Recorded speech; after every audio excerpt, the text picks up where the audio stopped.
Hello everyone, कैसे हैं आप सब लोग। आशा करता हूँ बहुत अच्छे होंगे। मैं भी हूँ बहुत अच्छा।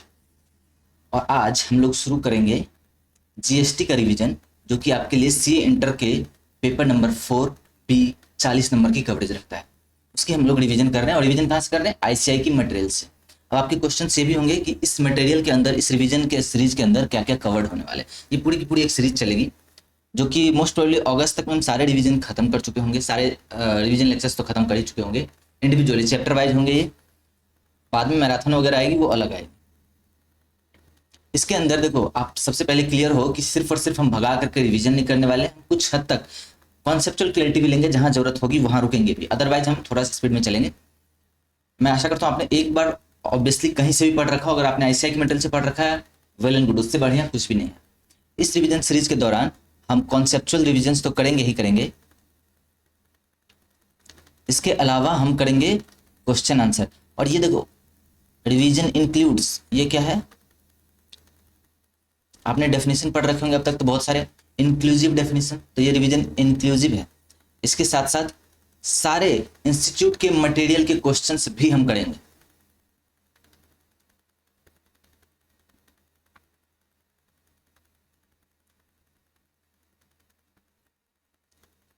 और भी चीजें आएंगी आएंगी, जैसे कि एमटीपी, आरटीपी या फिर एमसीक्यूज, वो सारी चीजें भी हम करेंगे इस रिवीजन सीरीज के अंदर। और आज जो हम पहला टॉपिक उठा रहे हैं वो सप्लाई का उठा रहे हैं। इंट्रोडक्शन चैप्टर का नहीं उठा रहे अभी, वो हम बाद में कभी कर लेंगे। उसके अंदर इतना कुछ है तो नहीं। आपको अगर कोई भी क्वेरीज आती हैं तो आप क्वेश्चन कमेंट बॉक्स के अंदर क्वेरी पिन कर सकते हो। वहां पर हम आपको रिप्लाई भी कर देंगे, या तो वहीं पे या फिर फोन के थ्रू, या कैसे भी करके आपके क्वेरीज का भी सोल्यूशन देने का प्रयास करेंगे। और ये आएगी कौन सी मॉड्यूल से आपको पढ़ना है? तो आईसीआई की मॉड्यूल जो नई वाली है, मैं जो न्यू कोर्स के लिए मॉड्यूल आई है उससे रिवीजन करवा रहा हूँ। हालांकि नवंबर 23 के लिए करा रहा हूँ, जो ओल्ड कोर्स है, बट कोई फर्क नहीं पड़ेगा। अगर आपके पास ओल्ड मॉड्यूल है तो आप उससे भी कर सकते हैं, न्यू मॉड्यूल है तो सबसे बेहतर, नहीं है तो भी कोई बात नहीं। आप अपना मॉड्यूल खोल के रखो। आपको एक बार अगर आपने पढ़ रखा होगा तो आपको पेजेस पता होंगे कौन से। कई बार टीचर्स ऊपर नीचे कर देते हैं, पर जनरली सारे प्रोविजन एक जगह ही रहने वाले हैं, तो ज्यादा दिक्कत आपको नहीं आनी चाहिए। तो कर दे शुरुआत, कर देते हैं। इसमें पूछने की कौन सी बात है? कोशिश करते हैं 1 सवा घंटे में हो जाए। देखते हैं कब तक कितना टाइम लगता है। ये सप्लाई चैप्टर का है, हम देख रहे हैं सबसे पहले। अब सप्लाई क्या है? एक टैक्सेबल इवेंट है जीएसटी के अंदर।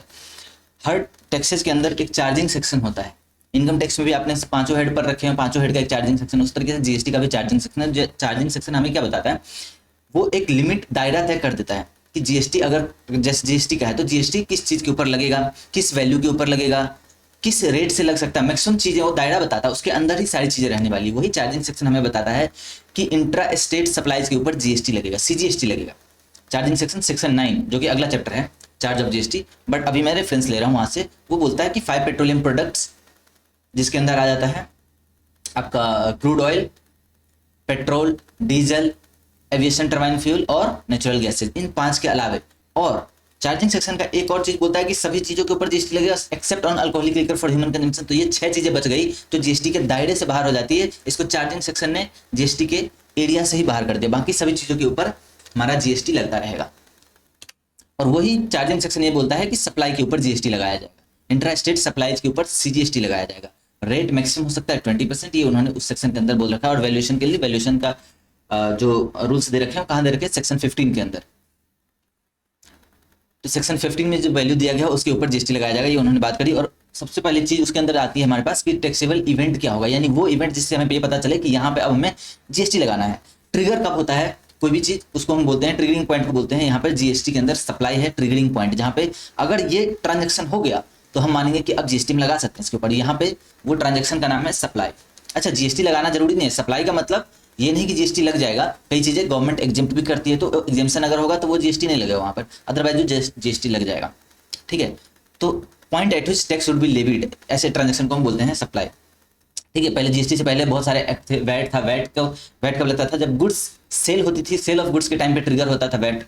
सेंट्रल एक्साइज कब ट्रिगर होता था? जब मैन्युफैक्चर होता था तब services tax, provision of services के ऊपर। इस तरीके से और भी एक्ट थे और अलग अलग पॉइंट्स थे ट्रिगरिंग के, और अलग अलग टाइम पे टैक्सेस लगा करते थे। तो सारे कंप्लायंसेस को हमने बंडल करके एक टैक्सेबल इवेंट बना दिया, and that is GST, one comprehensive taxable event, जिसका नाम है जीएसटी। अब लाइन बाय लाइन हमने पढ़ रहे वाले हैं। ऑब्वियसली जो मैंने अभी अभी मेरी लेक्चर चल रही है, एक और चीज बता दूं, अगर आप में से कोई लोग हैं जो जिनके कोई दोस्त हो, आप ऑब्वियसली रिवीजन वीडियो देख रहे हो तो शायद आपने क्लासेस ले रखी होंगी। अगर आपने नहीं लिया है या फिर आपके किसी फ्रेंड ने नहीं ली है तो अभी अभी लाइव क्लासेस हमारी चल रही है, ऑब्वियसली क्लासेस चल रही हैं।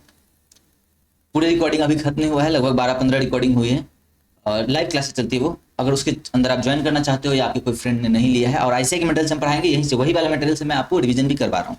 तो आप चाहो तो किसी फ्रेंड को सजेस्ट भी कर सकते हो, या आपने ना ली हो तो आप ही देख सकते हो।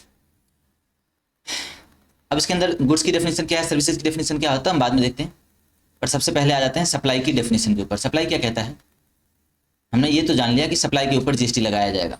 टैक्सेबल इवेंट सेक्शन 7 हमारे पास आता है जो बोलता है सप्लाई की डेफिनेशन को, और ध्यान रखना सेक्शन 7 आपको याद रखना जरूरी है। सेक्शन 7 बहुत इंपॉर्टेंट है, इसके बिना आप कई बार आप सेक्शन, बहुत सारे सेक्शन आपको याद रखना जरूरी नहीं है, बट कुछ कुछ सेक्शन जरूर आपको याद रखने चाहिए, जिसमें सेक्शन 7 वेरी वेरी इंपॉर्टेंट, इससे ज्यादा बेहद इंपॉर्टेंट कुछ भी नहीं हो सकता।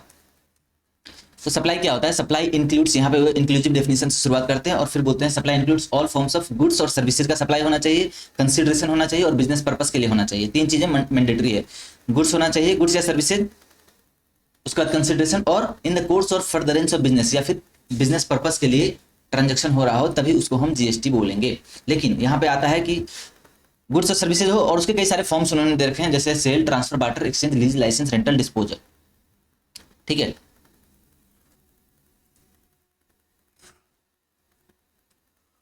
तो ऑब्वियसली इन्होंने पैरामीटर्स दे रखे हैं, वही सारी चीजें दोहराई हुई है उन्होंने, जैसे गुड्स होना चाहिए, सर्विस होना चाहिए, वगैरह वगैरह, जो चीजें वहां पे हमने देखी थी। अब देखते हैं गुड्स का मतलब क्या है, सर्विसेज का मतलब क्या है, एक एक चीज को हम खोलते चले जाते हैं। गुड्स का मतलब क्या दे रखा है, any kind of movable property, सारे गुड्स हैं, every kind of movable property, सारे गुड्स है। इमूवेबल प्रॉपर्टी नहीं आएंगे गुड्स की डेफिनेशन में, इमूवेबल प्रॉपर्टी के ऊपर जीएसटी की चर्चा नहीं करी जाएगी, क्योंकि गुड्स भी नहीं है, सर्विस भी नहीं होगा, बाहर हो जाएगा, तो गुड्स है ही नहीं, तो जीएसटी की कोई बात नहीं करेंगे। Goods means every kind of movable property but includes actionable claim. Actionable claim में हमने देखा था शेड्यूल 3 के अंदर, शेड्यूल 3 क्या होता है, जहां पे certain activity shall be treated neither as supply of goods nor as supply of service. वहां पे एक एक्टिविटी उन्होंने करी थी कि कुछ चीजें जिसको सप्लाई कभी नहीं माना जाएगा, तो वहां पे बोलते हैं एक्सटर्नल क्लेम को सप्लाई नहीं माना जाएगा, हालांकि गुड्स बोल रखा उन्होंने, क्यों, क्योंकि एक एक्सटर्नल क्लेम है जिसके ऊपर जीएसटी लगाई जाएगी, वो कौन सा है, लॉटरी, बेटिंग और गेमलिंग, उसके ऊपर जीएसटी लगाई जाएगी, इसलिए उन्होंने गुड्स की डेफिनेशन में इनको डाल रखा है। Goods includes every kind of movable property other than external claim and growing crops, grass attached to और forming part of land. Growing crops, grass क्या होता है, वो लैंड का पार्ट है, तो वो भी एक इमूवेबल प्रॉपर्टी का नेचर हो जाता है, लेकिन ग्रोइंग क्रॉप्स, ग्रास वगैरह है, उसको भी सप्लाई माना जाएगा, यानी गुड्स मान लिया जाएगा। कब, अगर उसका अग्रीमेंट इस तरीके का है कि जब ये बेचा जाएगा तो इसको अलग किया जाएगा जमीन से,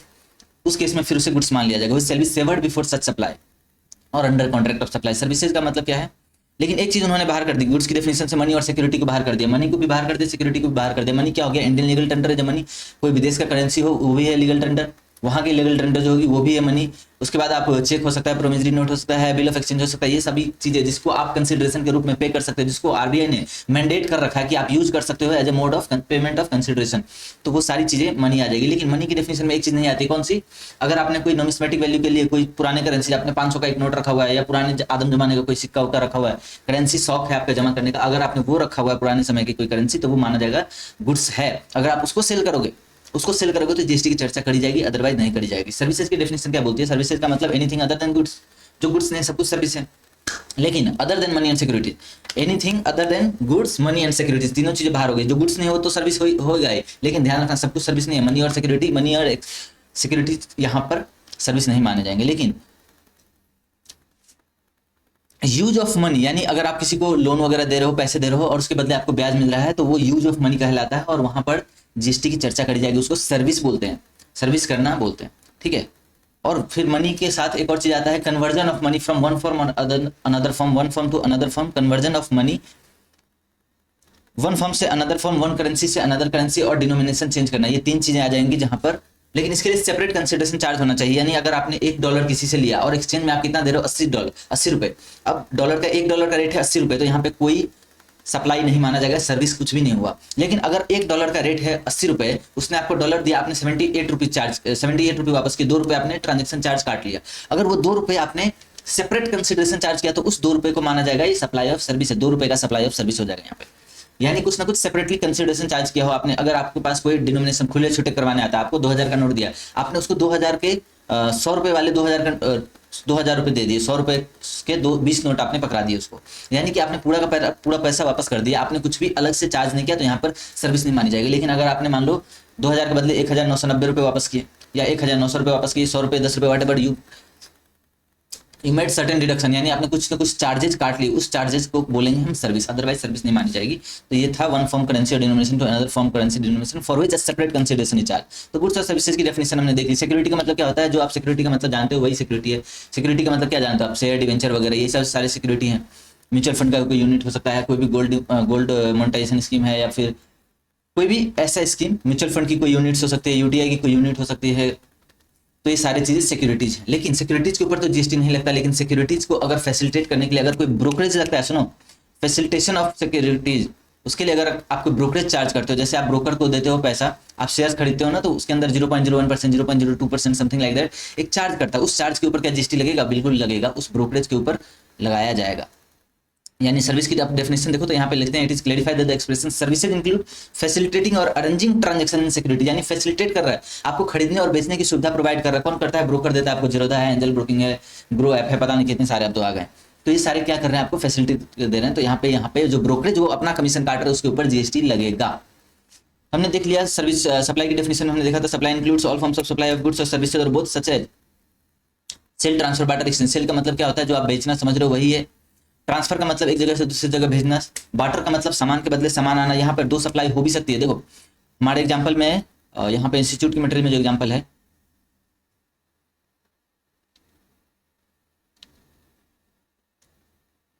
टू 2.16 न्यू मॉड्यूल्स अगर आप देख रहे हो, तो अगर पुराना भी हो तो आपके पास कोई ना कोई तो जरूर होगा पेज। बार्टर के केस में हमने देखा था, डॉक्टर वाला केस आया था, ठीक है। अब एक डॉक्टर ने हेयर कट दिया, डॉक्टर ने मेडिकल कंसल्टेंसी दी, बदले में जो नाई था, बार्बर था, उसने हेयर कट दे दिया। दोनों गुड्स या सर्विसेज के बदले गुड्स या सर्विसेज देना बार्टर कहलाएगा, ठीक है। एक्सचेंज के केस में मनी भी इन्वॉल्व होता है, यानी आपने नया फोन लिया, बदले में क्या दिया? कैश दिया और पुराना फोन भी दिया। यानी मान लो अगर 20,000 का आपने फोन खरीदा, आपने 5,000 का आपके पास पुराना फोन जो था उसकी वैल्यू लगाई उन्होंने 5,000 पे, 5,000 प्लस 15,000 कैश आपने दिया। तो ये एक्सचेंज का ट्रांजेक्शन होता है। गुड्स और सिर्फ गुड्स या सर्विसेज बदले गुड्स या सर्विसेज आ रही हो, तो ऐसे केसेस को हम बोलते हैं बार्टर का ट्रांजेक्शन। और बार्टर के ट्रांजेक्शन में ध्यान रखना, अगर दोनों ही पार्टी टैक्सेबल पर्सन है, यानी अब जो इस एग्जांपल में हमने ले रखा है, ये बार्टर एक्सचेंज दोनों केस में एग्जांपल एप्लीकेबल होगा। राहुल बजाज है, वो मोबाइल दुकान है, मोबाइल चलाता है, ठीक है, मोबाइल बेचता है वो, और रमेश लैपटॉप बेचता है, सेल्स लैपटॉप। अब इसने राहुल बजाज ने उसको मोबाइल दे दिया, मतलब लैपटॉप लिया उसने 70,000 का और मोबाइल दे दिया उसने 25,000 रुपए का, ठीक है। मोबाइल 25,000 का उसने पे कर दिया। अगर ये और 45,000 कैश दे दिया, मान लो ये एक्सचेंज का ट्रांजेक्शन, इस केस में क्या हो जाएगा? आपके रमेश के राहुल बजाज के पार्ट पे भी एक सप्लाई हो रहा है, क्योंकि यहाँ पे सारे तीनों कंडीशन फुलफिल हो रहे हैं। गुड्स या सर्विसेज होना चाहिए, कंसिडरेशन होना चाहिए और बिजनेस पर्पस होना चाहिए। इन the course of furtherance of business आपके ट्रांजेक्शन हो रही है। तो क्या राहुल बजाज ने मोबाइल देखा? वो गुड्स है, बिल्कुल है। कंसिडरेशन है, उसके बदले में उसको लैपटॉप मिल रहा है, बिल्कुल कंसिडरेशन भी है, और बिजनेस पर्पस के लिए हो रहा है, यानी ये बंदा भी बिजनेस में रजिस्टर्ड है। अगर ये पर्सन अनरजिस्टर्ड होता, जैसे कि आप नया फोन खरीदते हो, पुराना फोन दे देते हो, उस केस में जो आपके पास से 5,000 की फोन गई उसको सप्लाई नहीं माना जाता, क्योंकि आप अनरजिस्टर्ड पर्सन हो, टैक्सेबल पर्सन नहीं हो आप। उस केस में क्या है? लेकिन जनरली यहाँ पे जो केस हमने ले रखा है, यहाँ पे दोनों ही टैक्सेबल पर्सन है और माना जाएगा कि दोनों ने कुछ ना कुछ सप्लाई कर दिया। एक ने लैपटॉप सप्लाई करा, एक ने मोबाइल करा। जो कैश का पार्ट था 45,000, उसको नहीं कुछ माना जाएगा, because cash money and money neither goods not service. अभी डेफिनेशन देख लिया, तो कैश के ट्रांजेक्शन में तो कुछ नहीं पाया, बाकी तीनों कंडीशन में। और वैल्यू क्या होगी? तो आपकी जेब से जो गया, मोबाइल गया, राहुल बजाज की जेब से मोबाइल जा रहा है, तो वो 25,000 वैल्यू होगी उसकी। जब वो रमेश की जेब से क्या जा रहा है? 70,000 का लैपटॉप, तो 70,000। सिमिलरली अगर बार्टर का केस होता तो भी वही चीज होता। ये एक्सचेंज का केस था, क्योंकि यहाँ पे मनी इन्वॉल्व है। Sale, transfer, barter, exchange, lease, licence, rental, disposal. अब देखो लीज का मतलब क्या है? लीज का मतलब कोई भी चीज आप जनरली एक समय के लिए दे रहे हो, तो बेसिकली है तो ये सारे सर्विसेज। अब मैं इस पे ऊपर टाइम लगाना अभी ठीक नहीं है। लीज लाइसेंस का मतलब आप समझ रहे हो, रेंटल पे कुछ भी देना, मोबाइल प्रॉपर्टी रेंटल पे दे रहे हो। लीज में जनरली ये होता है कि एक फिक्स टेन्योर के लिए दिया जाता है, 5 साल 10 साल के लिए, और पेमेंट रेगुलर फ्रीक्वेंटली नहीं पेमेंट होता है वहां पे, लाइक एक बार में आपको देना होता है, या 1 2 3 बार में मैक्सिमम दे सकते हो आप। पूरा इस तरीके से करते हैं हम ट्रांजेक्शन को, ठीक है। लंबे समय के लिए होता है, जनरली मोबाइल प्रॉपर्टी के केस में होता है। रेंटल आप फ्रीक्वेंटली पे करते हो और उसका कोई पीरियड नहीं होता, आप जब चाहो टर्मिनेट कर सकते हो उस ट्रांजेक्शन को। लेकिन लीज के केस में आप 10 साल के लिए कोई चीज ले लेते हो, तो 10 साल से पहले आप वापस नहीं कर सकते, या फिर दोगे तो कुछ ना कुछ आपको बहुत सारा कैंसिलेशन चार्ज वगैरह देना पड़ेगा। तो लीज लाइसेंस हो गया। रेंटल क्या हो गया? रेंटल आप कोई भी चीज भाड़ पे ले लो तो रेंटल तो हो ही गया। लाइसेंस की बात करी थी हमने, लाइसेंस जैसे गवर्नमेंट कोई भी चीज की लाइसेंस देती है, वो सारी चीजें लाइसेंस से क्या, लाइसेंस भी सप्लाई माना जाएगा, बिल्कुल माना जाएगा। ये एक फॉर्म ऑफ सप्लाई हम देख रहे हैं, ये लिमिटेड नहीं है। वहां पे वर्ड यूज होता है supply includes all forms of supply of goods और सर्विसेज और बोथ सच एज, यानी ये सारे एग्जाम्पलरी वर्ड है, such as sale, transfer, barter, exchange, lease, licence, rental, disposal, ये सारे एग्जाम्पलरी वर्ड्स थे, ठीक है। और डिस्पोजल क्या होता है, किसी भी चीज को आप जल्दी से बेचना चाहते हो, जैसे आपके पास पुराना स्टॉक कोई भी चीज पड़ा है, वो बिक नहीं रहा मार्केट में, तो आप उसको सस्ते से सस्ते दाम पे बेच के निकालना चाहते हो, वो सारी एक्टिविटी डिस्पोजल कहलाती है, जिसको आप बेचना चाहते हो जबरदस्ती, इसको निकालो वरना ये खराब हो जाएगा। आपके पास मान लो अगर आप कोई पेरिसेबल गुड्स में डील करते हो, तो अगर वो खराब होने लगता है तो आप उसको सस्ते दाम पे बेच के निकालना चाहते हो, तो वो सारी एक्टिविटीज क्या होता है, सप्लाई मानी जाएगी, ठीक है। उसके बाद कंसिडरेशन होना चाहिए और बिजनेस पर्पस होना चाहिए। कंसिडरेशन मतलब क्या, कंसिडरेशन का मतलब समथिंग इन रिटर्न, कुछ ना कुछ आप बदले में पैसा दे रहे हो, पैसा दे सकते हो या काइंड में भी दे सकते हो। तो कंसिडरेशन का एक शर्त है कि not always be in form of money, ही जरूरी नहीं है, किसी भी और फॉर्म में आप कर सकते हो, कैश में कर सकते हो, काइंड में कर सकते हो, सर्विसेज दे सकते हो, कोई सर्विस ना दे करके भी आप ट्रांजेक्शन पूरा कर सकते हो। Need not always flow from the recipient, यानी रिसिपिएंट ही कंसिडरेशन पे करे, ये जरूरी नहीं कि बाय रिसिपिएंट और एनी अदर पर्सन भी कर सकता है।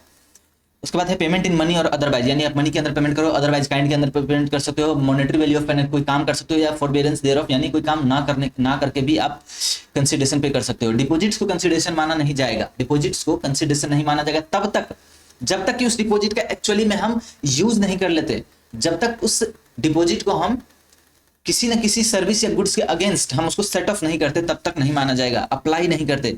यहाँ पे लिखा हुआ when the supplier applies such deposits as consideration, यानी कि अगर आप जैसे किसी रूम भाड़े पर रहते हो, आपने क्या किया, एक महीने का एडवांस में सिक्योरिटी मनी दे रखा है, वो सिक्योरिटी मनी आपका कंसीडरेशन नहीं है। कंसीडरेशन तब तक नहीं है जब तक मान लो आप जब छोड़ने लग गए, आपने बोला चलो लास्ट मंथ का जो रेंट है वो पहले मैंने एडवांस दे रखा है तो उससे सेटअप कर लो। अब जब ये सेटअप हो रहा है ना, इस समय पे सप्लाई बनेगा, शुरुआत में सप्लाई नहीं था, यानी कंसीडरेशन ही नहीं था, तो सप्लाई कहां से बनेगा ऑब्वियसली।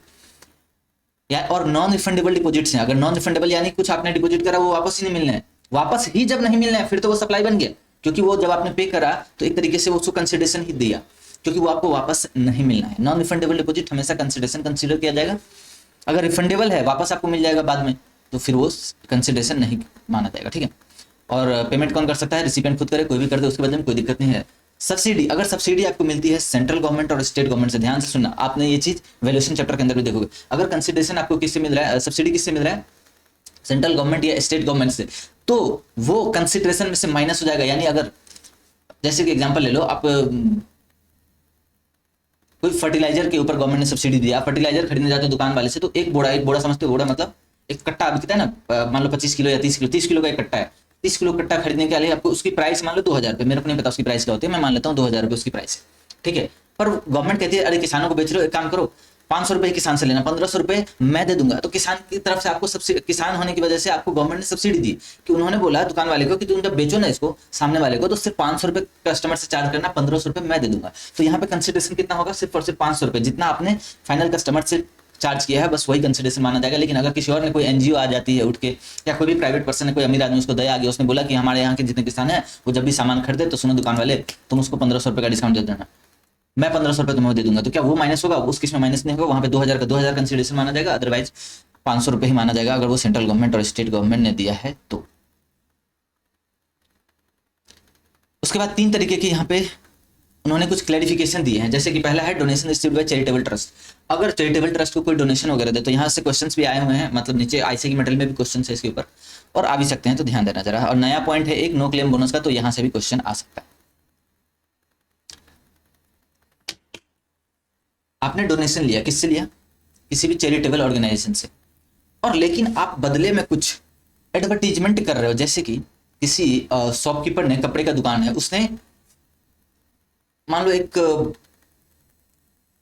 गेट, अच्छा मान लो कोई वो है जो वेल्डिंग वगैरह करता है, नो लोहे के गेट वगैरह बनाता है, उसने लोहे का गेट बनाया और मंदिर को डोनेट कर दिया, मंदिर में जाके लगवाया, उस मंदिर में उसने लगवाया, और साथ में अपने बिजनेस एड्रेस भी दे दिया, उसके अंदर नाम और बिजनेस एड्रेस साथ में लिख दिया, यहाँ हमारे यहाँ हर तरीके का लोहे का गेट, खिड़की वगैरह बनाया जाता है। इस तरीके की बात अगर वो लिख देता है मंदिर के गेट पर, तो उसने चैरिटेबल एक्टिविटी तो करी, पर उसका मकसद सिर्फ और सिर्फ चैरिटेबल नहीं था, उसका मकसद था कि वहां से हमें कोई कमर्शियल गेन हो जाए, मेरा बिजनेस प्रमोट हो जाए। तो ऐसे केस में माना जाएगा कि वो बिजनेस ने, चैरिटेबल ऑर्गेनाइजेशन ने आपको सप्लाई ऑफ एडवर्टीजमेंट सर्विसेज दी, और आपने जो डोनेशन दिया ना वो डोनेशन नहीं था, that is was a consideration, तो इस केस में उसको कंसिडरेशन मान लिया जाएगा। यानी 3 चीजें यहाँ पे होनी चाहिए, क्या होनी चाहिए, तो एग्जाम्पल से एक दो देख लेना। यहाँ पे बोलते हैं गिफ्ट या डोनेशन होना चाहिए मेड टू चैरिटेबल ऑर्गेनाइजेशन, और पेमेंट का जो नेचर है डोनेशन का, वो डोनेशन की तरह ही होना चाहिए, उसका फिलैंथ्रोपिक नेचर होना चाहिए, यानी आपको कुछ वहां से मिल ना रहा हो, does not lead to any type of commercial gain, ऐसा होना चाहिए। लेकिन यहाँ पे जो मैंने एग्जांपल लिया था, यहाँ पे आपको कमर्शियल गेन मिल रहा था, आप उसको बिजनेस प्रमोट करवा रहे थे अपना, तो वहां पे ये माना जाएगा जो डोनेशन आपने दिया वो डोनेशन नहीं था, दैट वाज अ कंसिडरेशन। तो कंसिडरेशन की एक क्लैरिफिकेशन थी कि इस ट्रांजेक्शन को भी वो माना जाएगा। उसके बाद है तो दूसरा क्या है, आर्ट वर्क सेंड बाय यानी पेंटर जो आर्टिस्ट वगैरह है उसने गैलरी को कोई सामान भेजे, गैलरी में वो सिर्फ दिखावटी के लिए रखता है, वो बेच नहीं रहा होता है, तो उसको वहाँ पे सप्लाई नहीं माना जाएगा, वहाँ से कोई कंसिडरेशन भी आपको नहीं मिल रहा है। सप्लाई कब होगा, जब वो गैलरी में कोई बंदा आता है टूरिस्ट देखने और उसको पसंद आ गया, वो खरीदेगा। अब मेरे और उस कस्टमर के बीच ट्रांजेक्शन होगा, डीलिंग होगा, वहां पे सप्लाई होगा, बट मैंने जो गैलरी में भेजा था वो सप्लाई नहीं था। अब बात करते हैं नो क्लेम बोनस की। नो क्लेम बोनस में क्या होता है, जैसे मान लो LIC है, ये मैंने डायग्राम छोटू सा बना रखा है। LIC है, कस्टमर है, उसने क्या रखा, कस्टमर ने कोई क्लेम नहीं किया, पिछले साल में उसने कोई क्लेम नहीं किया, या पिछले पीरियड के अंदर उसने कोई क्लेम नहीं करा, उसने सिर्फ पैसे दिए, कोई क्लेम नहीं करा। ऐसे कस्टमर्स LIC कंपनीज को, मतलब इंश्योरेंस कंपनीज को बहुत अच्छे लगते हैं कि भैया ठीक है, एक काम करना, अगली बार में मत करना, मैं तुम्हें डिस्काउंट दे रहा हूँ। जो चार्जेज है, मान लो चार्जेज है प्रीमियम के 500 रुपये, उसको गवर्नमेंट, उस कंपनी ने, इंश्योरेंस कंपनी ने क्या बोला, नो क्लेम बोनस ऑफर किया, यानी आप 500 रुपये कम दो इस बार, क्योंकि आपने पिछली बार कुछ चार्जेस क्लेम नहीं करे थे, आपने कोई क्लेम नहीं करा था, तो हम आपसे बहुत खुश हुए,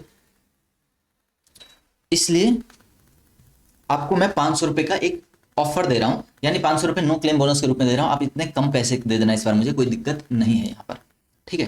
तो ये क्या माना जाएगा कि नो क्लेम बोनस जो दिया, इसको क्या एक कंसिडरेशन माना जाएगा। यहाँ पर सवाल ये आता है कि कहते हैं कि कस्टमर के पास ऐसी कोई कॉन्ट्रैक्ट नहीं है, ऐसा कोई लाइबिलिटी नहीं है, कस्टमर के पास कोई ऑब्लिगेशन नहीं है इस तरीके की कि आपने पैसे दिए हैं तो आप क्लेम चार्ज नहीं कर सकते, आप जब चाहो तो क्लेम चार्ज कर भी सकते हो। The customer is not under any contractual obligation not to claim insurance claim, मैं इंश्योरेंस क्लेम कस्टमर नहीं चार्ज करेगा, ऐसा कोई एग्रीमेंट नहीं होता, हमने धोखे से नहीं किया, पिछली बार हमें कोई बीमारी नहीं हुई तो हमने जबरदस्ती थोड़ा चार्ज कर लूंगा, मैं आपसे कुछ चीज यूज थोड़े करूंगा मैं अपने इंश्योरेंस का, तो मुझे सब कुछ ठीक था, नॉर्मल था, तो हमने कोई चार्ज नहीं करा, ठीक है। तो नो क्लेम बोनस के बदले में मैंने कोई आपके लिए कॉन्ट्रैक्ट किया नहीं, तो इसको सप्लाई नहीं बोला जाएगा। There is no supply provided by the insured, यानी इंश्योरेंस कंपनी के द्वारा कोई सप्लाई नहीं करी गई, उस कस्टमर के द्वारा इंश्योरेंस कंपनी को कोई सप्लाई नहीं करी गई in form of agreeing to the obligation to refrain from it, यानी कोई काम ना करने के बदले में पैसे नहीं मिल रहा है। इस एक्टिविटी को ऐसा नहीं माना जाएगा कि कोई काम आपने नहीं किया उसके बदले में पैसा मिल रहा है, ऐसा नहीं माना जाएगा। तो जो नो क्लेम बोनस है उसको भी कंसिडरेशन नहीं माना जाएगा। उसके बाद हमने कहा था 3 चीजें, supply includes all forms of supply of goods और सर्विसेज हो चुका, such as sale, transfer, barter exchange, lease, licence, rental, disposal, made और agreed to be made for a consideration. अब कंसिडरेशन की बात करते हैं, और देखो यहाँ पे नेक्सस होना बहुत जरूरी है, एक चीज ध्यान रखना कि मेड और अग्रीड टू बी मेड का फॉर कंसिडरेशन का मतलब यहाँ पे नेक्सस की बात कर रहा है, यानी जो सप्लाई कंसिडरेशन आप पे कर रहे हो उसका किसी न किसी सप्लाई के साथ नेक्सस होना जरूरी है, कनेक्शन होना जरूरी है। आप बिना मतलब यूं ही पेमेंट नहीं कर रहे, आपका कोई ना कोई उस ट्रांजेक्शन के बदले में आप पे कर रहे हो। इन द कोर्स और फर्दरेंस ऑफ बिजनेस होना चाहिए। बिजनेस का मतलब क्या है, बिजनेस का मतलब उन्होंने दे रखा है एनी ट्रेड, कॉमर्स, मैन्युफैक्चर, जो भी आप बिजनेस समझते हो सब कुछ बिजनेस है, यहाँ पे ज्यादा मत्था मारने की जरूरत नहीं है। देखो यहाँ पे एक चीज बोला उन्होंने कि बेनिफिट हो या ना हो उससे कोई मतलब नहीं, even if there is no pecuniary benefit, कोई ट्रांजैक्शन करने से आपको जरूरी नहीं है कमर्शियल गेन हो ही रहा हो, पर वो नेचर कमर्शियल होना चाहिए, कमर्शियल गेन जरूरी नहीं है। कई बार आप जैसे अभी आप इतने सारे आप स्टार्टअप देखते हो, सारे लॉस में रहते हैं, बिजनेस तो कर रहे हैं ना लॉस में, फिर भी तो बेनिफिट होना जरूरी नहीं है, पर वो बिजनेस कहलाएगा फिर भी। उसके बाद वहाँ पे वॉल्यूम, कंटिन्यूटी और वो सब चीज़ें भी मैटर नहीं करती। अगर आप साल में एक बार ही बेचते हो, 1000 बार बेचते हो, इससे फर्क नहीं पड़ता। वॉल्यूम क्या है उससे भी कोई फर्क नहीं पड़ता, ये सब चीज़ें लिखी हुई है, तो मतलब प्रॉफिट मोटिव इरेलीवेंट है, और बाकी कंटिन्यूटी, वॉल्यूम, ये सब चीज़ भी इरेलीवेंट हो जाती है। लेकिन एनी एक्टिविटी इंसिडेंटल और इंसिलरी एक्टिविटी अगर कोई है, इंसिडेंटल एक्टिविटी का मतलब आप कोई काम कर रहे थे, मेन काम आप सप्लाई कर रहे हो, उसके अंदर कोई ना कोई स्क्रैप जनरेट होता है, तो आपका स्क्रैप जनरेट करना मोटिव नहीं था, वो इंसिडेंटल है। अगर आप मेन सप्लाई बनाओगे, मेन सप्लाई बना रहे हो, तो उतना कुछ ना कुछ तो रफ सामान निकलेगा ही, स्क्रैप निकलेगा ही, वेस्ट निकलेगा ही, तो वो एक्टिविटी उसको बेचोगे आप, ऑब्वियसली वो भी एक बिजनेस एक्टिविटी कहलाएगा। एंसिलरी एक्टिविटी क्या होता है, जैसे आपने पुराना सामान हो गया, पुराना मशीन हो गया, आप नया खरीद के लाए, तो नया पुराने वाले को क्या करोगे, ऑब्वियसली बेचोगे, तो वो भी आपका बिजनेस एक्टिविटी ही माना जाएगा। उसके बाद है supply acquisition in connection with the commencement और क्लोजर ऑफ बिजनेस। अगर आप बिजनेस शुरू करने से पहले, for the purpose of business, business इस पीरियड में शुरू हुआ, ठीक है, इस पीरियड में बिजनेस चल रहा है, लेकिन आपने बिजनेस शुरू होने से पहले कोई सामान खरीदी थी इसी बिजनेस के लिए, तो क्या ये भी बिजनेस एक्टिविटी है। यहाँ पे जो ट्रांजेक्शन हुआ इसको भी बिजनेस एक्टिविटी बोलेंगे। और बिजनेस बंद हो जाती है, अब आपके पास मान लो कोचिंग क्लासेज है इसको, और या फिर सी फर्म है, अगर आपने सी फर्म बंद कर दिया तो आपके पास पुराने लैपटॉप वगैरह होंगे, जब बिजनेस बंद हो गया तो आप इन सब चीज़ों को भी इस दौरान भेज दोगे, क्या इसको भी बिजनेस एक्टिविटी माना जाएगा, ऑब्वियसली इसको भी बिजनेस एक्टिविटी माना जाएगा। तो सप्लाई ऑफ गुड्स या सर्विसेज कब करते हो, एक्विजिशन से पहले, मतलब एक्विजिशन कब हो रहा है, तो बिजनेस कमेंस होने से पहले, शुरुआत होने के बाद और शुरुआत होने के बाद क्या हो रहा है, शुरुआत होने से पहले एक्विजिशन और बंद होने के बाद अगर आप सप्लाई कर रहे हो तो उस एक्टिविटी को भी यहाँ पे माना जाएगा कि ये भी बिजनेस एक्टिविटी है। और फिर है provision of facilities by club या एसोसिएशन के द्वारा अगर कोई भी सर्विस दी जाती है, तो हमने देखा था सेक्शन 7(1)(a) के अंदर एक अमेंडमेंट भी आया हुआ है जहाँ पे बोलते हैं मेंबर्स एंड एसोसिएशन दोनों को माना जाएगा अलग अलग, both shall be treated as two separate person, and उसके बीच जो भी ट्रांजेक्शन हो रही है उसको सप्लाई माना जाएगा। यानी मेंबर्स के बीच और जो एसोसिएशन है, चाहे वो क्लब हो सकता है, एओपीबीओआई हो सकता है, उन लोगों के बीच जो भी ट्रांजेक्शन हो रहा है आपस में, अगर दे रहे हो या ले रहे हो, दोनों ही केस के अंदर आपको माना जाएगा कि वहां पर सप्लाई हो रहा है। ठीक है, उस एक्टिविटी को बिजनेस एक्टिविटी माना जाएगा। और सप्लाई के डेफिनेशन में हम देखेंगे अभी सप्लाई भी माना जाता है उसको। ठीक है, एडमिशन फॉर कंसिडरेशन है, यानी अगर आप टिकट लेकर के कहीं भी जा रहे हो, अगर आपने टिकट के लिए कंसिडरेशन पे किया है, यानी जू वगैरह में एंट्री लेते हो, आपको टिकट एक लेना पड़ता है। लाल किला के एंट्री करोगे तो आपको एक टिकट लेना पड़ेगा, तो उस एक्टिविटी को भी बोलेंगे बिजनेस एक्टिविटी कर रहे हैं वो लोग। होल्डर ऑफ एन ऑफिस, यानी एक सीए है मान लो, चार्टर्ड अकाउंटेंट, उनकी खुद की फर्म है, वो तो उनका बिजनेस एक्टिविटी है ही है, लेकिन वो चार्टर्ड अकाउंटेंट एक पोजीशन होल्ड करते हैं आईसीआई के अंदर, वो सेंट्रल काउंसिल में मेंबर हो सकते हैं, या फिर जो आईसीआई के प्रेसिडेंट है क्या वो भी एक पोजीशन होल्ड करते हैं। Obviously they hold a position into a organisation, तो वहां से जो अगर पैसे मिल रहा है तो वो भी उसका उनका बिजनेस एक्टिविटी ही माना जाएगा। कुछ चीजें और भी हो सकती है, जैसे activities of race club including, देखो रेस क्लब की जितनी भी एक्टिविटीज है, सुनो, लॉटरी बेटिंग गैम्बलिंग वगैरह है, चाहे रेस क्लब की एक्टिविटीज, जिसको हर केस के अंदर, यानी इनकी डायरेक्ट एक्टिविटीज और इनकी इनडायरेक्ट एक्टिविटीज सारे के सारे माने जाएंगे कि यहाँ पर बिजनेस एक्टिविटी होता है। यानी रेस क्लब की एक्टिविटी तो है ही है।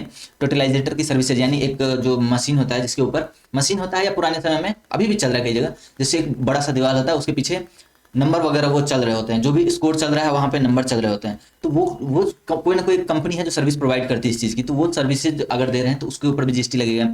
लाइसेंस टू बुक मेकर, जिसके थ्रू आप कोई भी सट्टा वगैरह लगाते हो, जैसे मान लो कि रेस क्लब है, रेस क्लब में आप घोड़े नंबर 5 पे दांव लगा रहे हो, तो आपको एक बंदा होता है जहाँ पे आप जाकर के उससे टिकट परचेज करते हो, मैं घोड़ा नंबर 5 पे दांव लगाना चाहता हूँ, तो उसके लिए उसको लाइसेंस लेना पड़ता है। तो वो लाइसेंस जो लिया उसने, वो लाइसेंस फी जो है उसको बिजनेस एक्टिविटी माना जाएगा, और उसके ऊपर भी जीएसटी लगेगा। और जब आप टिकट खरीद रहे हो ना उससे, उस एक्टिविटी को भी माना जाएगा कि बिजनेस एक्टिविटी है। तो यहाँ पे बोलते हैं कि licence to a bookmaker, वहां पे लाइसेंस जो दे रहे हैं वो भी एक बिजनेस एक्टिविटी, और activities of the licence bookmaker, जो लाइसेंस बुक मेकर का काम क्या है भैया, सट्टे वट्टे लगाना, तो वो भी एक सप्लाई ऑफ, उसको भी सप्लाई माना जाएगा, मतलब बिजनेस एक्टिविटी माना जाएगा। उसके बाद है गवर्नमेंट के द्वारा अगर कोई सर्विस प्रोवाइड करी जा रही है, गवर्नमेंट लोकल अथॉरिटीज के द्वारा, तो उनके द्वारा प्रोवाइड की जाने वाली गुड्स या सर्विसेज को भी बिजनेस एक्टिविटी कंसीडर किया जाएगा। उसके बाद है वोकेशन और वेजर की सर्विसेज, वोकेशन, एडवेंचर, वोगेजर, ये सब क्या है, तो जैसे आप कहीं जाते हो, गोवा वगैरह जाते हो, वहाँ पे आप पैराग्लाइडिंग करते हो या स्कूबा डाइविंग करते हो, ये सारी एक्टिविटी जो आप कर रहे हो, या फिर कोई भी तरीके की एडवेंचरस एक्टिविटी जो वहाँ पे कंसीडर करी जाती है, उस सारी एक्टिविटीज को भी बिजनेस एक्टिविटी बोला जाएगा। वोकेशन क्या होता है, एक कोई एक्टर है, उसका शौक है, जब वो एक्टिंग करके आता है तो पेंटिंग बनाता है, पेंटिंग बना करके वो बेचता है, तो बताओ यहाँ पे ये बिजनेस एक्टिविटी है कि नहीं, उसका इस एक्टिविटी को भी बिजनेस एक्टिविटी माना जाएगा। या फिर कोई एक चार्टर्ड अकाउंटेंट है जिसका शौक हो सकता है वो पियानो बजाता हो, वो कोई और चीज भी करता हो, मतलब गाने वाने का शौक है, तो वो कंसर्ट वगैरह में जाता है और गाना भी गाता है, वहां से भी उसको कुछ कंसिडरेशन मिल रहा है, तो क्या वो भी बिजनेस एक्टिविटी, उसको भी बिजनेस एक्टिविटी बोला जाएगा। उसके ऊपर भी जीएसटी लगेगा, भले ही वहां से जो पैसा उसको मिला वो दान कर दे या कुछ भी कर दे, उससे फर्क नहीं पड़ता, उस एक्टिविटी को बिजनेस एक्टिविटी बोला जाएगा। वेजर का मतलब ऑब्वियसली बेटिंग है, लॉटरी बेटिंग गैम्बलिंग, तो सारे जीएसटी है ही हैं, मतलब वो बिजनेस एक्टिविटी तो कहलाते हैं। यहाँ पे देखा हमने क्या, frequency, volume, continuity, regularity of such transaction does not matter, यानी साल में एक बार हो रहा है, 100 बार हो रहा है, उससे फर्क नहीं पड़ता। क्या हमने अपनी पर्सनल कैपेसिटी में, मेरी जो कार थी, मैंने साल में एक ही बार बेचा उसको, क्या वो भी इसके अंदर भी वॉल्यूम नहीं है, कंटिन्यूटी नहीं है, रेगुलरिटी नहीं है, क्या इस एक्टिविटी को हम मानेंगे कि बिजनेस एक्टिविटी है? तो यहाँ पे एक क्लैरिफिकेशन आती है कि अगर आप अपना पर्सनल एसेट कोई भी बेच रहे हो तो ये वाला आप उसको सर्विस सप्लाई बिजनेस एक्टिविटी मानना जरूरी नहीं है, इसको आप बिजनेस एक्टिविटी मत मानो। यहाँ पे है एग्जांपल, ऋषभ ने बाई किया एक कार और पर्सनल यूज के लिए, और फिर आफ्टर कुछ ईयर उसको बेच देता है, सेल्स इट, तो क्या उसको भी माना जाएगा कि बिजनेस एक्टिविटी है? क्योंकि रेगुलरिटी नहीं है, रेगुलरिटी की जरूरत नहीं था, देखो ट्रांसफर तो किया ही उसने, पर रेगुलरिटी नहीं था, कंटिन्यूटी नहीं था, ऐसी बातें करके हम उसको क्या बिजनेस एक्टिविटी बोलेंगे? तो obviously the answer is no. यहाँ पे गवर्नमेंट ने क्लैरिफाई किया कि ऐसी एक्टिविटीज को आपको बिजनेस एक्टिविटी मानने की जरूरत नहीं है। इन द कोर्स और फर्दरेंस ऑफ, ऐसा भी वर्ड लिखा था, यानी आप बिजनेस के दौरान या बिजनेस को आगे बढ़ाने के लिए अगर कोई आप सर्विस ट्रांजेक्शन कर रहे हो तो उसको भी बिजनेस एक्टिविटी बोला जाएगा। इन द कोर्स और फर्दरेंस ऑफ बिजनेस, ऐसा वर्ड यूज किया था उन्होंने। ठीक है, अब चलते हैं एक बार फिर से सप्लाई की जो डेफिनेशन दे रखी थी उन्होंने वहीं पे।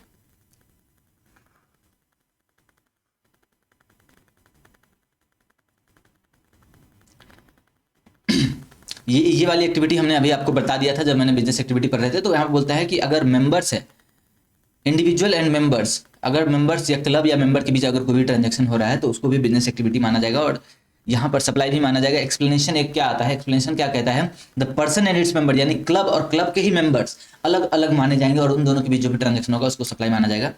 सेपरेट पर्सन कंसीडर किए जाएंगे, भले ही किसी कोर्ट ने कुछ भी कह रखा हो। आप पहले सुप्रीम कोर्ट के कुछ जजमेंट्स, हाई कोर्ट के जजमेंट्स सबको खारिज कर दिया उन्होंने, कानून में लिख दिया, कानून से बढ़कर सुप्रीम कोर्ट भी नहीं हो सकता, तो वहाँ पे उन्होंने सुप्रीम कोर्ट की उन सारे नियमों को, उन सारे जजमेंट्स को ताक पे रख दिया। ठीक है, अब बात करते हैं। हमने देखा 3 कंडीशन हमारे पास होने चाहिए, बिजनेस पर्पस, गुड्स या सर्विसेज होना चाहिए। गुड्स या सर्विसेज तो हर केस में होगा, बिना गुड्स और सर्विसेज के तो जीएसटी लग ही नहीं सकता। ठीक है, क्योंकि जीएसटी का डेफिनेशन जब आप देखो कॉन्स्टिट्यूशन आर्टिकल 366 क्लॉज 12 तो वहाँ बोलता है GST is tax on supply of goods और सर्विसेज, तो गुड्स या सर्विस का तो सप्लाई होना जरूरी है। ठीक है, अब बात करते हैं क्या कंसिडरेशन भी हो गया और बिजनेस पर्पस, ये 3 चीजें मैंडेटरी है। अब एक यहाँ पे हमारे पास बी पे आता है, क्या बी पे आता है, इसको हम देखते हैं सप्लाई की, एक नीचे आ जाओ, बहुत नीचे आ जाना, पेज नंबर 2.84 के ऊपर ये डायग्राम है। इंपोर्ट ऑफ सर्विसेज की बात करते हैं। इंपोर्ट ऑफ सर्विसेज में 2 तरीके से टैक्स लग सकता है। एक तो इंपोर्ट ऑफ सर्विसेज जो मैं अभी कराने वाला था, यहाँ पे क्या बोलते हैं 71B एक आया जिसने बोला कि देखो बिजनेस पर्पस ना भी हो तो भी एक ट्रांजैक्शन ऐसा है import of services. Import of services, import of goods की बात नहीं करें, इंपोर्ट ऑफ गुड्स कहाँ है, कस्टम ड्यूटी के अंदर, वो आपको नहीं पढ़ना, सी एंटर लेवल पे। तो बोलते हैं कि बिजनेस इंपोर्ट ऑफ गुड्स तो कवर्ड नहीं है, इंपोर्ट ऑफ सर्विसेज अगर आप कर रहे हो ना, तो even though without business purpose में हो या ना हो उससे फर्क नहीं पड़ता, कंसिडरेशन दे रहे हो ना, कंसिडरेशन पे कर रहे हो तो बिजनेस पर्पस होना जरूरी नहीं है। बिजनेस पर्पस के लिए ना भी हो तो भी हम उसको सप्लाई मान लेंगे। ठीक है, वेदर और not in the course of furtherance of business, in the course of furtherance of business हो तो यहाँ पे सप्लाई तो बनेगा ही बनेगा, not in the course of furtherance of business हो तो भी सप्लाई माना जाएगा। अगर सप्लाई मान लिया गया तो वहां पे रिवर्स चार्ज लगेगा। लेकिन जब आप पर्सनल पर्पस के लिए कुछ भी खरीदते हो कंसिडरेशन पे करके, मान लो नेटफ्लिक्स से आपने सब्सक्रिप्शन लिया, तो वहां पे गवर्नमेंट क्या बोलती है, एक एग्जाम्पशन लेके आती है कि भैया चलो इंडिविजुअल पर्पस के लिए अगर आप कुछ लेके आ रहे हो तो हम एग्जाम कर देते हैं, अदरवाइज जो सप्लाई है एग्जाम्पशन दिया वो अलग कहानी है, अदरवाइज जो सप्लाई माना जाएगा अगर आपने कंसिडरेशन पे करके कुछ भी खरीदा है तो।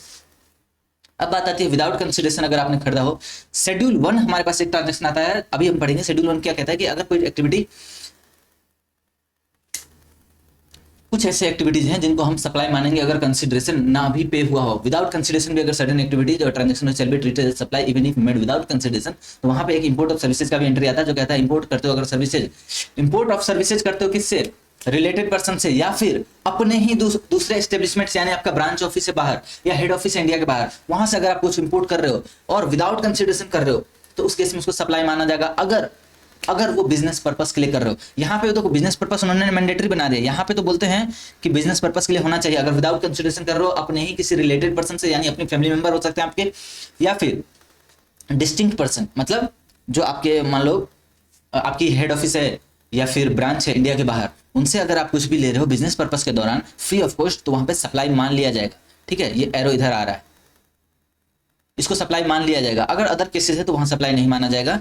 यहां से सबसे ज्यादा क्वेश्चन आते हैं, ध्यान रखना। और अगर सप्लाई बन गया 71B के अंतर्गत, ये सप्लाई अगर कोई ट्रांजैक्शन बन जाती है इंपोर्ट ऑफ सर्विसेज के केस में, सप्लाई अगर कोई ट्रांजैक्शन बन गई, यानी आप बाहर से सामान लेकर के आ रहे हो और आपने कंसिडरेशन पे किया है, कोई फर्क नहीं पड़ता आपने बिजनेस पर्पस के लिए किया है या अपना घर बनवाने के लिए किया, कोई आर्किटेक्ट की सर्विसेज ले तो आप अपना घर, तो उसको सप्लाई माना जाएगा। अब आप चिंता में मत पड़ जाना कि क्या इसके ऊपर जीएसटी लगेगा, तो जीएसटी नहीं लगेगा, एग्जेम्पशन है, पर वैसे सप्लाई तो माना जाएगा। और सप्लाई जब भी माना जाएगा जनरली वो, जब आप पर्सनल पर्पस के लिए लेके आ रहे हो तो सप्लाई नहीं माना जाता है, बिजनेस पर्पस के लिए लेके आ रहे हो तो सप्लाई माना जाएगा। ठीक है, मतलब एग्जाम्पशन मिल जाता है ना, पर्सनल पर्पस के लिए लेके आ रहे हो तो, बाकी केस में एग्जाम्पशन नहीं मिलता, तो वहां पे आप रिवर्स चार्ज के अंदर टैक्स पे कर रहे हो, क्योंकि वो बंदा तो इंडिया के बाहर बैठा हुआ सर्विस प्रोवाइडर, गवर्नमेंट के हाथ लंबे हैं पर इतने लंबे नहीं कि इंडिया के बाहर चले जाए, तो वो आपसे क्या करती है, बोलती है रिवर्स चार्ज के अंदर आप टैक्स पे करोगे इसको।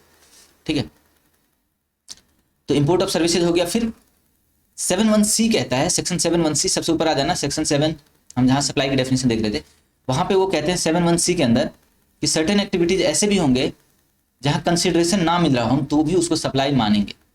अगर कंसिडरेशन ना मिल रहा हो तो भी उसको सप्लाई मानेंगे, और ये है सी नंबर। यहाँ क्या कहते हैं, एक्टिविटीज शेड्यूल 1 में लिस्टेड है जहाँ पे विदाउट कंसिडरेशन भी हम सप्लाई मानेंगे, और यहाँ पे हमारे पास 4 तरीके के एक्टिविटीज आते हैं। ठीक है,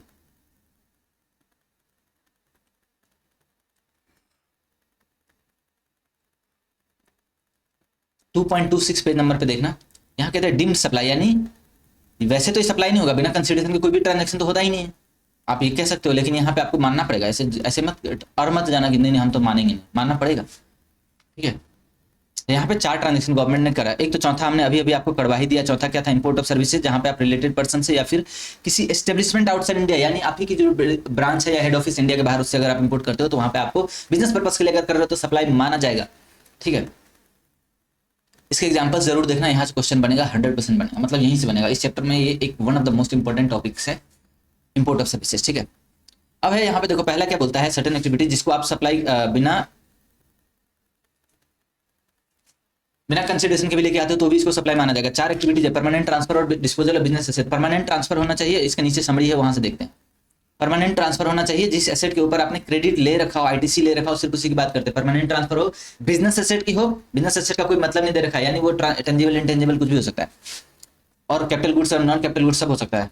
तो बिजनेस एसेट हो, परमानेंट ट्रांसफर हो जाए, जिसके ऊपर आपने आईटीसी ले रखा था। आईटीसी अगर आपने नहीं लिया हो तो फिर ट्रांजेक्शन को सप्लाई नहीं माना जाएगा, अगर आप फ्री ऑफ कॉस्ट दे रहे हो तो। अदरवाइज आपने आईटीसी ले लिया और फ्री ऑफ कॉस्ट दे दिया, गवर्नमेंट ने आपको आईटीसी दिया था कि आप बिजनेस पर्पज के लिए यूज करो, आगे हमको और जीएसटी कमा के देना, आप जीएसटी दे ही नहीं रहे गवर्नमेंट को, तो गवर्नमेंट बोलते पीछे वाला जो क्रेडिट लिया था उसकी हम क्रेडिट क्यों दे भाई तुमको, तुम्हारे ट्रांजेक्शन को हम जबरदस्ती सप्लाई मान लेंगे। तो यहाँ पे उन्होंने कहा कि जबरदस्ती सप्लाई मान लेंगे। लेकिन अगर आपने क्रेडिट नहीं लिया हो, या तो आपने लिया नहीं हो, या फिर आपको 17(5) में कुछ ब्लॉक क्रेडिट की लिस्ट दे रखा था, आपको मिला ही नहीं या फिर आप लिए नहीं, तो ऐसे केसेस के अंदर आप सप्लाई कर दो, कोई दिक्कत नहीं, फ्री ऑफ कॉस्ट, आपको जीएसटी नहीं देना पड़ेगा। उसके बाद सप्लाई बिटवीन रिलेटेड पर्सन और डिस्टिंक्ट पर्सन। रिलेटेड पर्सन और डिस्टिंक्ट पर्सन के बीच अगर ट्रांजेक्शन हो, रिलेटेड पर्सन का मतलब क्या हो गया? जो आपके फैमिली मेंबर्स हो गए, आपके रिलेटेड पर्सन है। यहाँ पे सेक्शन 15 में हमने देखा था, एक्सप्लेनेशन थी सेक्शन 15 की, अब वो चैप्टर 15 में उसके अंदर देखा था हमने, बट यहाँ कोई दिक्कत नहीं, यहाँ पे भी दे रखा है। तो उन्होंने बोला अब देखो आप क्या ऊपर ऊपर से देख लेते हैं, यहाँ पे ऑफिसर्स या डायरेक्टर्स है, अगर आपके कंपनी के कोई, मतलब एक दूसरे कंपनी में ऑफिसर्स या डायरेक्टर्स हो तो वहाँ पे आपको रिलेटेड पर्सन माना जाता है। लीगली रिकॉग्नाइज्ड पार्टनर्स हैं तो उसको भी माना जाएगा। एम्प्लॉयर एम्प्लॉय को माना जाता है रिलेटेड पर्सन। फैमिली मेंबर्स हो आपके, उनको भी फैमिली, उसको भी माना जाता है। जहाँ पे आपके 25% या उससे ज़्यादा का आपने किसी कंपनी का आपने शेयर्स बाई कर रखा है, या फिर आप डायरेक्टली या इनडायरेक्टली कंट्रोल कर रहे हो, या एक दूसरे के, एक ही कंपनी 2 कंपनियों को अगर कंट्रोल कर रही है तो वो दोनों कंपनी भी आपस में माने जाएंगे रिलेटेड पर्सन। या 2 कंपनी मिलकर के एक कंपनी को कंट्रोल कर रही है, एक्स लिमिटेड और वाई लिमिटेड मिलकर जेड लिमिटेड को कंट्रोल कर रही है, तो एक्स और वाई भी आपस में माने जाएंगे रिलेटेड पर्सन। ऐसी बातें उन्होंने लिखी हुई है। ठीक है, और डिस्ट्रिक्ट पर्सन क्या बोलते हैं? आपको जीएसटी के अंदर हर स्टेट के अंदर सेपरेट रजिस्ट्रेशन लेना पड़ता है। ठीक है, यहाँ पर जीएसटी के अंदर आपको हर स्टेट के अंदर सेपरेट रजिस्ट्रेशन लेना पड़ता है। तो obtain separate registration every state के अंदर जहाँ से आप टैक्सेबल सप्लाई कर रहे हैं, जहाँ से आप alcoholic liquor for human consumption बेच रहे हैं, क्या उस स्टेट के अंदर भी आपको रजिस्ट्रेशन लेना है? आंसर इज नो, वहाँ पे आपको रजिस्ट्रेशन लेने की जरूरत नहीं, क्योंकि वो टैक्सेबल सप्लाई नहीं है। टैक्सेबल के डेफिनेशन में टैक्सेबल यानी जिसके ऊपर टैक्स लगता है, और जो एग्जाम्प्ट है वो भी टैक्सेबल है, यानी जिस चीज के ऊपर जीएसटी के दायरे में जो आता है सब कुछ टैक्सेबल है। जो जीएसटी के दायरे से बाहर हो गया वो टैक्सेबल नहीं।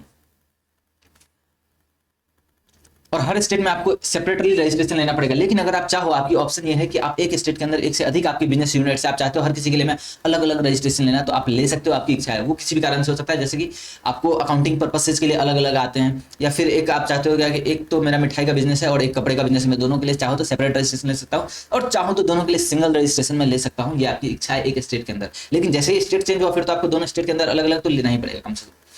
अगर आपने अलग अलग ले रखा है रजिस्ट्रेशन एक ही स्टेट के अंदर, या फिर एक स्टेट और दूसरा, एक दिल्ली में लिया एक यूपी में लिया, तो दोनों को माना जाएगा सेपरेट रजिस्ट्रेशन है। आप यहाँ से यहाँ ट्रांसफर करोगे, कुछ भी स्टॉक ट्रांसफर अगर आप करते हो तो यहाँ पे सप्लाई मान लिया जाएगा, फ्री ऑफ कॉस्ट कर रहे हो तो भी।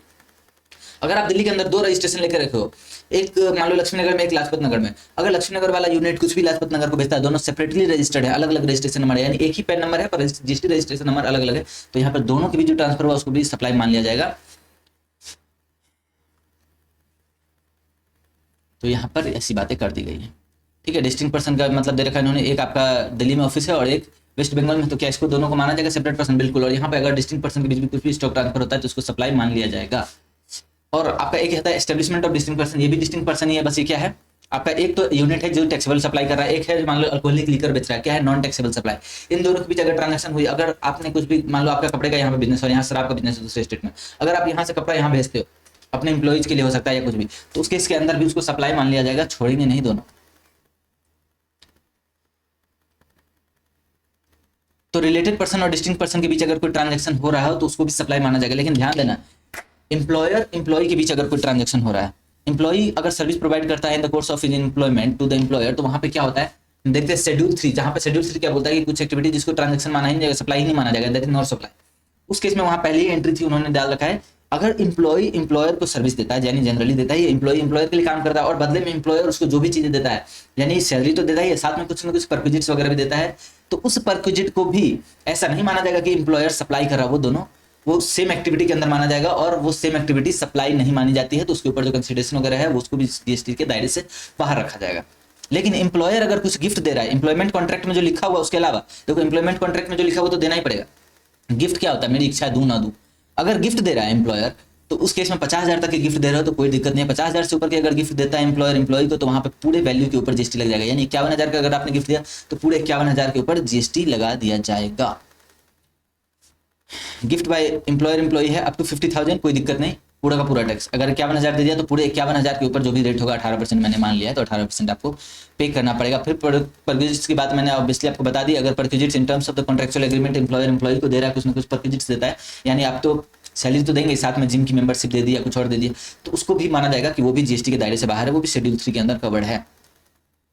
उसके बाद तीसरी एक्टिविटी आ जाती है प्रिंसिपल और एजेंट की। 4 एक्टिविटीज है शेड्यूल 1 के, तीसरी एक्टिविटी है प्रिंसिपल और एजेंट के बीच अगर कोई रिलेशन हो रहा है जहाँ प्रिंसिपल एजेंट को कुछ ना कुछ सप्लाई करता है और एजेंट आगे बेचता है, लेकिन एजेंट अपने नाम से बिल इशू करता है तो वो एजेंट यहाँ पे कवर हो जाएगा, वो एजेंट शेड्यूल 1 के अंदर कवर हो जाएगा। पेज प्रिंसिपल ये है, मतलब मुद्दा ये है कि प्रिंसिपल एजेंट के बीच जो रिलेशन ट्रांजेक्शन हो रहा है ना, या तो प्रिंसिपल एजेंट को दे रहा है या एजेंट कुछ खरीदता है प्रिंसिपल के बिहाफ पे, इसको बोलते हैं on the behalf of principal. कोई भी एक्टिविटी करना on the behalf of principal, या तो आप बाइंग की एक्टिविटी करो या सेलिंग की एक्टिविटी करो। बाइंग एजेंट भी हो सकते हो, सेलिंग एजेंट भी हो सकते हो। सेलिंग में क्या होता है, प्रिंसिपल ने एजेंट को दिया, एजेंट आगे जाके बेचेगा, लेकिन एजेंट चाहे तो अपने नाम पे बिल करे, चाहे तो प्रिंसिपल के नाम का ही बिल इशू करता है। अगर प्रिंसिपल के नाम का ही बिल इशू करता है फिर तो प्रिंसिपल का सप्लाई हुआ, एजेंट तो सिर्फ कमीशन लेके हट गया, एजेंट का कोई काम नहीं था। ऐसे एजेंट की बात नहीं कर रहे यहाँ पे, तो एजेंट को अगर सप्लाई किया हो, ट्रांसफर किया तो उसको सप्लाई नहीं माना जाएगा, क्योंकि प्रिंसिपल एक्चुअली में फाइनल कस्टमर को बेचता है, एजेंट तो सिर्फ एक जरिया है, ठीक है। लेकिन जिस केस में एजेंट अपनी बिल इशू करता है, यानी वो प्रिंसिपल से सामान लिया और अपने नाम से बिल इशू करके सामने वाले को बेच रहा है, तो इस केस में मानेंगे प्रिंसिपल एजेंट सिर्फ जरिया नहीं है, एजेंट एक इंडिविजुअल की तरह काम कर रहा है, वो सेपरेट पर्सन की तरह काम कर रहा है। यहाँ पे प्रिंसिपल और एजेंट के बीच जो ट्रांजेक्शन फ्री ऑफ कॉस्ट अगर सप्लाई गया है तो उसको फ्री ऑफ कॉस्ट नहीं मानेंगे, उसके ऊपर जीएसटी चार्ज करेंगे। सिमिलरली अगर एजेंट ने कुछ खरीदा और फिर वो बिलिंग डायरेक्टली, सप्लायर ने बिलिंग डायरेक्टली प्रिंसिपल के नाम पे नहीं करा था, प्रिंसिपल ने सप्लायर ने एजेंट के नाम पे करा, एजेंट ने फिर आगे बिल इशू किया प्रिंसिपल को। ऐसे केसेस के अंदर जहां पे प्रिंसिपल के नाम के बिल डायरेक्टली नहीं होते, जहां पे एजेंट बीच में एजेंट के नाम पे इनवॉइस, ऐसे ट्रांजेक्शन को बोलते हैं कि एजेंट एक्ट कर रहा ऑन बिहाफ ऑफ प्रिंसिपल, ऐसे एक्टिविटीज बोलते हैं agent acting on behalf of principal. तो ऐसे केसेस के अंदर उसको सप्लाई मान लिया जाएगा जबरदस्ती, even if made without consideration, schedule 1 इसको कवर कर जाएगा। यहाँ पे मेन चीज क्या है, तो invoice of further supply to the customer be issued in agent's name, agent के नाम में बिल इशू हो रहा हो, या जब खरीद रहा हो तो goods procured on behalf of the principal are invoice in agent name, agent के नाम पे ही बिल इशू हो रहा होगा, ठीक है। अब डेल क्रेडिटर एजेंट क्या होता है, डेल क्रेडिटर एजेंट जनरली क्या होता है, जो कि गारंटी कर देता है कि हम आपको प्रिंसिपल आप सप्लाई करो, इससे पेमेंट आप तक पहुंचेगी, इसकी गारंटी मैं लेता हूं। अगर वो नहीं देगा तो मैं उसको पेमेंट कर दूंगा, मैं उसको लोन दे दूंगा कि भैया तू उसको पेमेंट, प्रिंसिपल का पैसा वापस रखना नहीं है तेरे को। तो ऐसे केसेस में डेल क्रेडिटर एजेंट का थोड़ा सा कमीशन भी हाई होता है ऑब्वियसली, क्योंकि वो गारंटी दे रहा है। कौन सा एजेंट है जो इतनी गारंटी देता है कि तुम्हारा अगर पेमेंट नहीं आया तो मैं दिलवाऊंगा, ठीक है।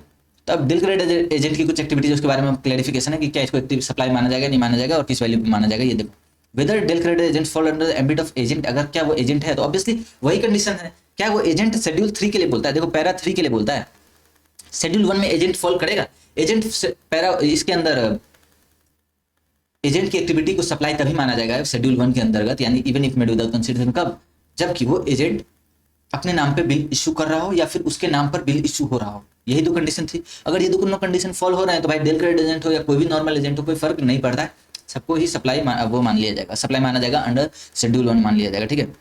तो यही है invoice by the supplier to the customer, supplier by the does not fall कब, under the ambit of GST, जब डायरेक्ट प्रिंसिपल कस्टमर को बिल इशू कर रहा है। लेकिन अगर DCA in his own name, अगर डीसीए ऑन करता अपने नाम के अंदर इनवॉइस करता है तो वुड फॉल अंडर एजेंट, तो फिर उसको एजेंट मान लिया जाएगा। कंडीशन वही पहले। दूसरा है कि अगर आपने कोई लोन दिया, एक्सटेंड करा, तो क्या वो लोन, देखो अब क्या होता है, एग्जाम्पल देखते हैं।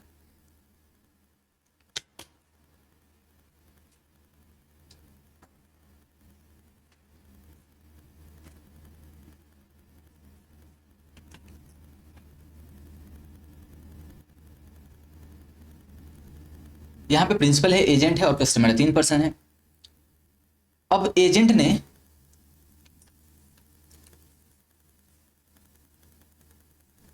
यहां पर वैल्यू ऑफ सप्लाई क्या क्या है, value of outward supply, principal ने 1 लाख का सामान एजेंट को दिया, ठीक है। यहाँ एजेंट को कमीशन मिल रहा है 10,000 रुपये का, प्रिंसिपल के बदले ये काम कर रहा है, लेकिन ऑन बिहाफ ऑफ है या नहीं वो मुझे अभी नहीं पता। ये कौन सा सप्लाई का केस क्या है,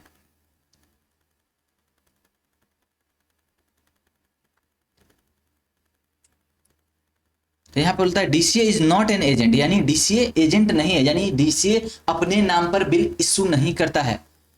ठीक है, डीसीए अपने नाम पर बिल इशू नहीं कर रहा, तो बिल इशू किसने करा, प्रिंसिपल ने डायरेक्टली एजेंट को बेचा होगा, सॉरी कस्टमर को बेचा।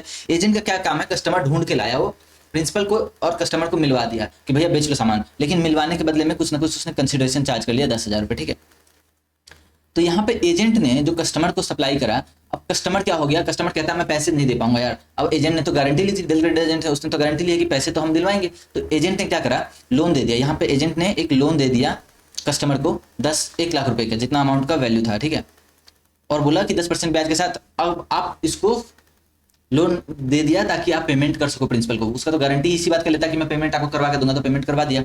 अब क्या ये जो एक्टिविटी हुआ, इस एक्टिविटी को उसके बदले मान लो 1 साल बाद उसने वापस क्या 1 लाख रुपए उसने दिए थे, 10% ब्याज मिला, तो क्या इस एक्टिविटी को भी यहाँ पे ऐड कर दे, प्रिंसिपल की सप्लाई में ऐड कर दें क्या, तो आंसर इज यहाँ पे ऑब्वियसली ना, ये एजेंट का सप्लाई है, ये एजेंट ने सप्लाई किया है, ये एजेंट के सप्लाई में इंक्लूड होगा। एजेंट का सप्लाई यहाँ से 10,000 ले रहा है वो एजेंसी चार्जेस का, 10,000 यहाँ से कमा रहा है वो कस्टमर से, यानी 20,000 रुपए जो है वो एजेंट का है, वो प्रिंसिपल का 1 लाख वैल्यू के अंदर ऐड नहीं होगा, तो ऑब्वियस सी बात है नहीं होगा।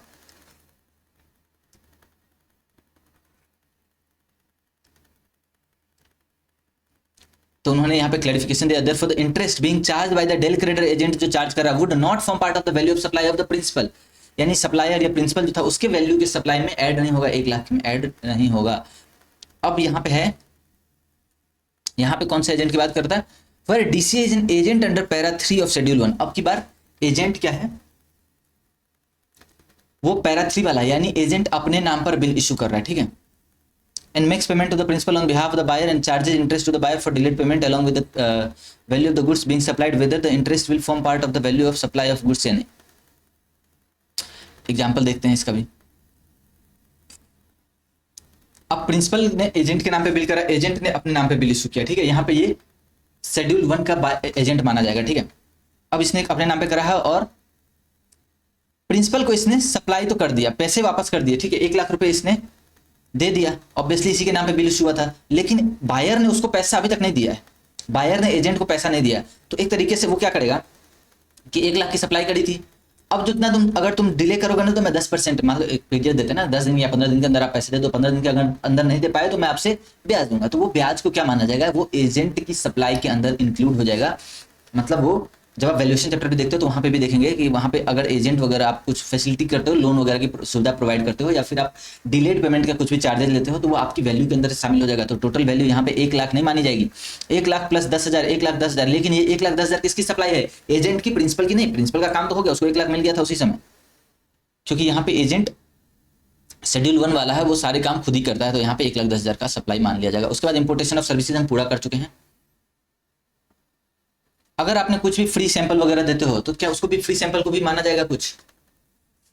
यहाँ पर बोलते हैं कि अगर आप बाय 1 गेट 1 ऑफर टाइप कुछ अगर देते हो तो उसको माना जाएगा कि मान लो एक शर्ट का कीमत है 1,500 रुपए, वो आपको ऑफर देते हैं बाय 1 गेट 1, यानी एक शर्ट आप खरीदो एक और फ्री मिलेगा, तो क्या उसको ये माना जाए कि एक शर्ट की कीमत 1,500 दूसरा फ्री कॉस्ट है, फ्री ऑफ सप्लाई हुआ है, फ्री ऑफ कॉस्ट सप्लाई है, तो उसको बोलते हैं कि ऐसा नहीं मानना। जीएसटी ने क्लैरिफिकेशन दिया आपको कि माना जाएगा कि दोनों शर्ट का कंबाइंड प्राइस 1,500 रुपए है, ऐसा मान करके आप ट्रांजेक्शन को ट्रीट करोगे, अलग से जीएसटी ना चार्ज कर लेना भाई।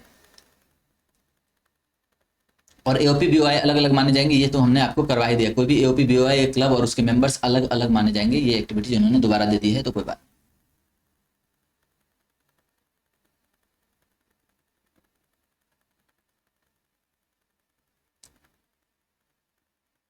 अब वो कुछ क्लैरिफिकेशन है कि किन किन चीजों को गुड्स माना जाएगा और सर्विस माना जाएगा। शेड्यूल 1 के अंदर इन्होंने कुछ, शेड्यूल 2 के अंदर कुछ एक्टिविटीज को इन्होंने लिस्ट किया कि जहाँ पे पहले के जीएसटी आने से पहले कुछ कंफ्यूजन हुआ करते, तो यहाँ पे इन्होंने क्लैरिफिकेशन दे दी है, नॉट इंपॉर्टेंट, लेकिन कुछ कुछ चीजें देख लो। जहाँ पे देखो ट्रांसफर क्या होना चाहिए, टाइटल का अगर ट्रांसफर हो रहा है तो वो सप्लाई ऑफ गुड्स माना जाएगा, लेकिन बिना ट्रांसफर टाइटल ट्रांसफर किए सिर्फ आपको राइट टू यूज ट्रांसफर हो रहा है तो क्या सप्लाई ऑफ सर्विस है। जनरली आप कोई भी गुड्स बेचते हो, सेल कर देते हो, तो वो सप्लाई ऑफ गुड्स माना जाएगा, इसमें तो कोई दिक्कत ही नहीं है। उसके बाद है ट्रांसफर राइट इन गुड्स, यानी राइट तो ट्रांसफर कर रहे हो विदाउट ट्रांसफर ऑफ टाइटल। अगर आप ट्रांसफर टाइटल नहीं कर रहे, सिर्फ और सिर्फ अधिकार दे रहे हो इसको इस्तेमाल करने का किसी भी चीज को, तो अगर मशीन अगर आप रेंट पे दे रहे हो तो क्या कर रहे हो, आप राइट ट्रांसफर कर रहे हो तो यूज करो इसको, बट सेल नहीं हो रहा, तो वहां पे सप्लाई ऑफ सर्विस माना जाएगा। Transfer title in goods future date पर अगर आपको मिलेगी, यानी जैसे हायर परचेज के केस में होता है, आपको लास्ट इंस्टॉलमेंट जब आप पे करते हो तब आपको ट्रांसफर कर दिया जाता है, ठीक है, परमानेंटली। ट्रांसफर टाइटल तब ट्रांसफर किया जाता है, तो बाद में हो चाहे पहले हो, तो ट्रांसफर टाइटल का होना जरूरी है। अगर ट्रांसफर हो रहा है टाइटल का, अगर एग्रीमेंट है टाइटल ट्रांसफर करने का, तो उसको सप्लाई ऑफ गुड्स माना जाएगा, चाहे वो हायर परचेज का केस हो सकता है या फिर सेल और रिटर्न बेसिस का हो सकता है, कोई दिक्कत नहीं है। लैंड और बिल्डिंग की बात हमने करी थी, लैंड और बिल्डिंग ऑब्वियसली उसको सप्लाई ही नहीं माना जाता, लेकिन अगर आप रेंट पर देते हो, लीज पर देते हो, टेनेंसी पर देते हो, तो क्या उसको माना जाएगा? तो ऑब्वियसली वो सप्लाई ऑफ सर्विसेज है। ट्रीटमेंट और प्रोसेस, अगर दूसरे किसी व्यक्ति के सामान को आप ट्रीट कर रहे हो, प्रोसेस कर रहे हो उसके ऊपर, यानी जॉब वर्क की एक्टिविटी कर रहे हो, किसी ने चेसिस ला के दे दिया, आपने उसके ऊपर बस बॉडी बिल्डिंग का माउंटिंग किया है, तो वो क्या माना जाएगा? वो कंपोजिट सप्लाई है, उसको तो खैर छोड़ दो, मैंने गलत एग्जाम्पल ले लिया क्योंकि वो कंफ्यूजन वाली चीज है। तो इंस्टीट्यूट ने भी आपको नीचे बता रखा है कि वो केस टू केस डिफर करेगा, कई बार उसको सर्विस मान सकते हैं, गुड्स मान सकते हैं, डिपेंड करेगा नेचर क्या है कॉन्ट्रैक्ट का और क्या क्या चीजें सप्लाई हो रही है उसके साथ। पर मान लो कि अगर आपने, मैं चादर लेकर के गया, व्हाइट चादर था, मैंने आपको बोला प्रिंट कर करके मेरे को दे दे, तो आपने सिर्फ और सिर्फ प्रिंटिंग सर्विस दी, यानी गुड्स किसका था? मेरा। मेरे गुड्स के ऊपर आपने कुछ ना कुछ ट्रीटमेंट किया, प्रोसेस किया, तो उसको माना जाएगा जॉब वर्क की सर्विसेज, उसको सर्विस माना जाएगा, गुड्स का ट्रांसफर नहीं माना जाएगा। ट्रांसफर ऑफ बिजनेस एसेट अगर आप करते हो, बिजनेस एसेट का ट्रांसफर कर देते हो, मतलब अगर आपने बिजनेस ही बंद कर दिया, carrying person carrying on the business sole as no longer forms part of those business asset, यानी नहीं, ये तो बात करी है कि अगर आप बिजनेस एसेट को ट्रांसफर कर देते हो परमानेंट बेसिस पे, तो क्या सप्लाई ऑफ गुड्स है, इसमें कोई कहने की तो बात ही नहीं है। अगर आप प्राइवेट यूज के लिए, अगर आपका लैपटॉप है ऑफिस के पर्पज से आपने खरीदा है तो ठीक है, लेकिन आप उससे अपना काम भी कर रहे हो, तो क्या है? वो सप्लाई ऑफ सर्विस माना जाएगा। इसको माना जाएगा कि आप खुद को सर्विस दे रहे हो, पर्सनल कैपेसिटी में आपने अपने बच्चे को या दोस्त को दे दिया किसी काम के लिए, उसके बदले आपने कंसिडरेशन चार्ज कर लिया कुछ ना कुछ, ठीक है। कंसिडरेशन का चार्ज होना जरूरी है, देखो कंसिडरेशन चार्ज होना तो जरूरी है, 3 चीजें तो आपके लिए मैंडेटरी है, तो वहां पे वो business activity supply of goods मान लिया जाएगा। लेकिन इससे क्या फर्क पड़ता है? देखो शेड्यूल 2 के अंदर जो बातें लिखी हुई इसको सप्लाई नहीं बोलते हैं, इसको बोलते हैं क्या है कि अगर सप्लाई है कोई भी एक्टिविटी, तो सप्लाई ऑफ गुड्स है या सर्विस है, मैं ये डिसाइड कर रहा हूँ। तो ऑब्वियसली आपका कोई दोस्त आया, आपका लैपटॉप ले लिया, आपने उससे 100 रुपये चार्ज कर लिए, तो क्या उसको सप्लाई मानेंगे? ऑब्वियसली ना करे, कौन दे रहा है आपको 100 रुपये? पहली बात तो, और अगर दे दिया तो आप उसको सप्लाई मान लोगे क्या? मतलब कागजों पर मानना पड़ेगा, पर प्रैक्टिकली कौन मान रहा है? कोई नहीं मानता। किसको पता चलता है मैंने लैपटॉप इसको दिया?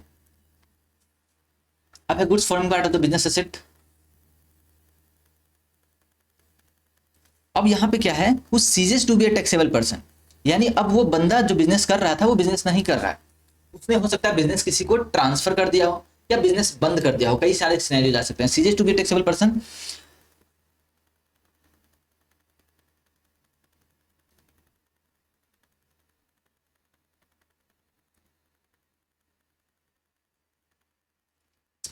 सीजेस का मतलब बंद कर दिया उसने, ट्रांजेक्शन ही मतलब उसने अपना धंधा बंद कर लिया। अगर धंधा बंद कर लिया तो यहाँ पे जो माना जाएगा, आपके पास जो स्टॉक है, जब आप खरीद के लाए थे तो आपने आईटीसी लिया था, अब आप सामने वाले को बेच नहीं रहे हो, आपने बिजनेस बंद कर लिया, तो ये एक्टिविटी बिजनेस एक्टिविटी ध्यान करो।